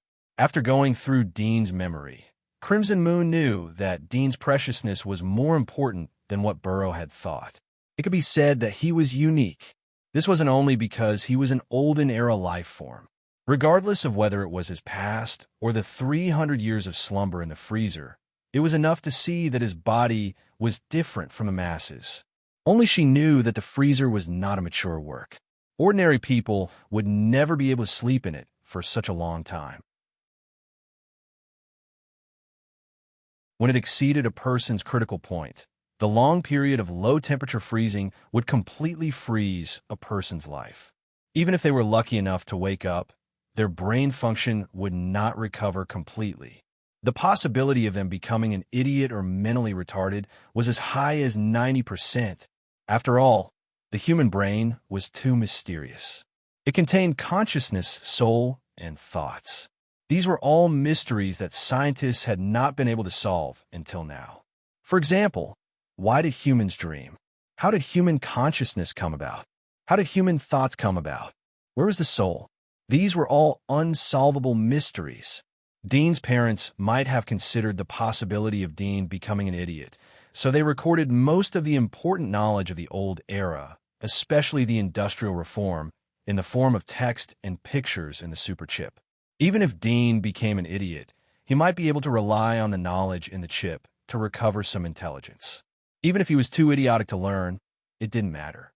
If the chip fell into the hands of other survivors, it could also play a great role in rebuilding human civilization and restoring its brilliance. This was what Crimson Moon thought, and she felt that her guess was not far from the truth. This poor man thought that he had pinned all of his parents' hopes on him. But in fact, his parents only had a glimmer of hope for him. Their real intention was to keep the super chip, which was the most important thing. Let me see what effect a pure body that has not been exposed to radiation and nuclear residue from mutant creatures can play. Crimson Moon stared at the unconscious Dean, her eyes flashing with a strange light. At this time, the body temperature on both sides of Dean's body gradually approached the same, including Dean's frozen right arm. At this moment, There were faint red lines in it. They were blood vessels, which exuded exuberant and hot blood, causing the whole ice arm to constantly emit steam. Check body temperature, 42 degrees. An old man who was observing the changes in Dean's body reported to Crimson Moon. Crimson Moon nodded slightly. Although 42 degrees was a high fever for humans, it was still within the range of tolerance for Dean. As time went by, Dean's body temperature became more and more stable, gradually dropping from 42 degrees to 40 degrees. However, at the same time, Dean's body suddenly showed new changes, aging. His skin became drier and drier, and the flesh on his face gradually loosened. In the blink of an eye, he had changed from a handsome young man to a mature middle-aged man with a weather-beaten face. Moreover, the aging continued, changing at a speed visible to the naked eye. Before long, he looked like a man in his 50s, his skin gradually wrinkled, and his sideburns were slightly white. The cells in his body are accelerating the fission. An old man could not help but look at Crimson Moon, waiting for her instructions. Crimson Moon slightly frowned. She did not expect that Dean would encounter all the negative symptoms they had encountered before. First, the imbalance of heat and cold almost caused his body to be torn apart, and now there was aging. Fortunately, she had encountered both of them before, and she had already found a solution. She immediately ordered, "Inject the nutrient solution and the divine serum of life." The origami factor and the magic mark in his body are competing with each other and devouring his body. Use these to resist first, and when his body stabilizes, he will recover. Several old men quickly followed her instructions. When Dean aged to more than 60 years old, the nutrient solution and the divine serum of life had been injected, and the aging speed quickly slowed down and gradually stabilized.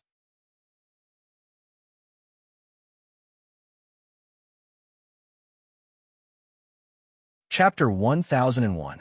Crimson Moon's eyes were cautious. This last step could not be tested before.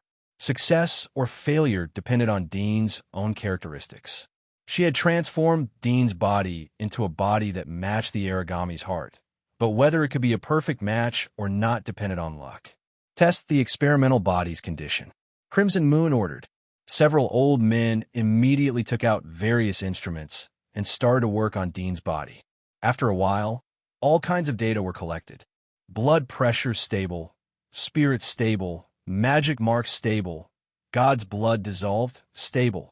As Crimson Moon listened to the old men's report, her pupils faintly turned scarlet. The world in her eyes immediately changed, and she saw many things that she couldn't see before. Under the strange detection of her pupils, Dean's body gradually calmed down. The god's blood and the magic mark in his body formed a triangle, confronting each other and stabilizing. Get ready. Crimson Moon took a deep breath and took out a scalpel. She slowly cut open Dean's chest. The tough skin was like a thin film in front of the special sharp scalpel. It was easily cut open. Her slender hands became agile at this moment. Dean's chest was quickly cut open layer by layer, including the ribs. She used a bone-cutting knife to cut open the ribs. The whole process was silent, like a piano master playing a great divine song. Dong dong. A red heart was beating in the chest under the ribs. It contracted, and the blood was flowing out. The red heart was originally a human, but now the edge was black. It was the infection of the god's blood. Crimson Moon paused, and then her fingers danced quickly. In an instant, a shadow appeared. In the blink of an eye, the red heart in Dean's chest had fallen into her hands. It was still beating. A slight tremor came from her fingers. Crimson Moon did not abandon the heart.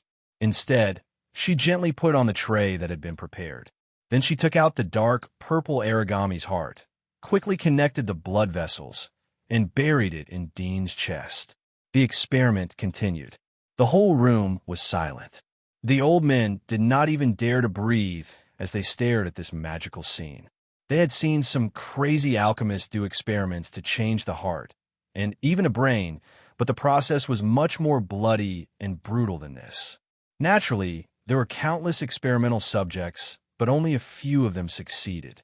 Even if they succeeded, it did not mean that they would always succeed in the future. This thing depended on probability and luck. After a long time, when Crimson Moon's fingertips lifted from the skin of Dean's chest, the old men came back to their senses as if awakened from a dream. They saw that Dean's chest had been stitched up by silk thread. The silk thread could secrete healing mucus, which would gradually dissolve in body temperature and help the wound heal faster. This was the favorite material for stitching wounds for hunters. Crimson Moon's forehead was full of sweat, not because she was tired, but because she was nervous. She took the towel handed by the old man next to her and wiped it. Seeing that Dean's chest was slightly moving up and down, she was a little relieved. Then she thought of Dean's heart that was lying idle on the side. She was just about to order them to freeze the heart and keep it for future use. But before she could say anything, her face changed. A thick black color emerged from Dean's chest, and the skin on the surface seemed to be dyed black. Moreover, this black color spread like thick ink and gradually spread. Half of his chest was already faintly visible inside, turning blue and purple. At the same time, Dean, who was in a coma, was frowning. His face was full of pain. The two magic marks on his chest and abdomen once again exuded exuberant cold air and boiling heat. Under this abnormal temperature, Dean's skin quickly lost its luster and became very dim, and the epidermis gradually decayed. How could it be? Several old men saw this abnormality, a little shocked and a little nervous. Crimson Moon's face was ugly, and she quickly said, "Check his physical condition." The old men reacted and quickly took out the instruments to check. Soon, all the data were found to be abnormal, either exceeding or lower than the original index, including Dean's heartbeat frequency, which had reached a shocking level. It swelled 3 times per second, and the frequency was getting faster and faster, and the amplitude of the vibration was getting larger and larger. With the naked eye, Dean's chest was shaking violently, and even the metal platform he was lying on seemed to be trembling slightly, as if a heavy punch was hitting it again and again. The force was so great that it was terrifying. Under this violent beating, Dean's chest showed faint signs of tearing, as if the heart inside was about to break out of the shell. "Your Highness, the experimental body will collapse if this continues. He can't bear it anymore." Several old men hurriedly looked at Crimson Moon, waiting for her orders. Crimson Moon's face changed, and she fiercely clenched her silver teeth. She reached out and pressed on Dean's chest, growling, "Inject him with nutrients and God's marrow to stabilize his body first. In addition, take out the Arctic worm serum and inject it into him." An old man's eyes widened, and he said in shock, "Your Highness, if we inject the Arctic worm serum, his magic mark of the splitter will transform again. This will not be unbalanced. Do as I say." Crimson Moon fiercely glared at him. If it wasn't for the urgency of the situation and the need for their help, she would have already killed him. The old man trembled under Crimson Moon's glare, and his whole body was drenched in cold sweat. His heart was extremely scared, and he hurriedly nodded, quickly turned around, and ran away. After a moment, several old men took the materials and injected them into Dean's body according to Crimson Moon's instructions. With the injection of nutrients and God's marrow, Dean's body slightly calmed down, but his heart was still beating violently. Even Crimson Moon, who was pressing on Dean's chest, was pushed up and down, and the frequency of her whole body's undulation was already in line with Dean's heartbeat. When the Arctic worm serum was injected, the cold air in Dean's right arm increased, and the cold ice spread to the right half of Dean's chest. But soon, the spreading ice quickly retreated. At this moment, Dean's whole body had turned blue, and the color was gradually darkening. Near his chest and abdomen, and other places had already turned purple, and some places had even turned black. This was not the skin color of a suntanned skin, but a kind of deep black that could absorb light. Thump, thump, thump, thump. Dean's heartbeat seemed to be faintly coming from his chest, as if it was a sledgehammer hammering the flesh and blood in his chest. Crimson Moon clenched her teeth. She had the most intuitive feeling, and she could feel that what she was pressing seemed to be a desperately struggling life. If it wasn't for her special pupils to see the situation inside, she would even suspect that the origami's heart had evolved into a separate life form. Shortly after the injection of the Arctic worm serum, the slightly calmer heartbeat became vigorous again, and it was even stronger than before. Crimson Moon immediately ordered people to continue the injection. 5 bottles of Arctic worm serum were continuously injected into Dean's body, and the frequency of his heartbeat gradually increased. It seemed that the Arctic worm serum could no longer suppress the strong beating. "Your Highness, this won't do. His body is not compatible at all, and if this goes on, his body will completely decompose." An old man who seemed to have a higher status bit the bullet and said. Crimson Moon clenched her teeth. How could she not know this? But the experiment had already gone to this step. Was she really going to give up like this? At this time, the skin near Dean's chest was rapidly festering. The chest that Crimson Moon was pressing on had already changed from smooth and tough to soft, like mud, and it would collapse with a little force. It still didn't work. She was angry in her heart, but she held it back. She quickly took out the scalpel and cut open Dean's chest. This time, the action was much more violent than before. As soon as the ribs were cut, she saw 2 purple-black tentacles suddenly stretched out from inside, wrapping around her wrist. She was slightly startled, and the next moment, she felt the blood on her wrist quickly rushing out. The purple-black tentacles were like leeches, extending their tiny tip into her wrist and sucking her blood. Her face was ugly, and her palm quickly reached in and quickly broke open Dean's chest. At this moment, she had no time to care about the damage this rough action caused to Dean's body. The latter was already a waste product, and she was only worried about whether she would lose this origami heart. After all, she only had 2 of these things. One was Sylvia's, and the other was the origami that Amelie's tribe worshipped. When the origami heart was pulled out, it had changed greatly. It was no longer the oval shape, but a purple-black ball full of tentacles. It looked like a sea urchin, but the tentacles were longer than the spines on the surface of a sea urchin, and they were soft, constantly swaying as if they had a life of their own. Looking at this strange heart, the old man and Crimson Moon felt a chill.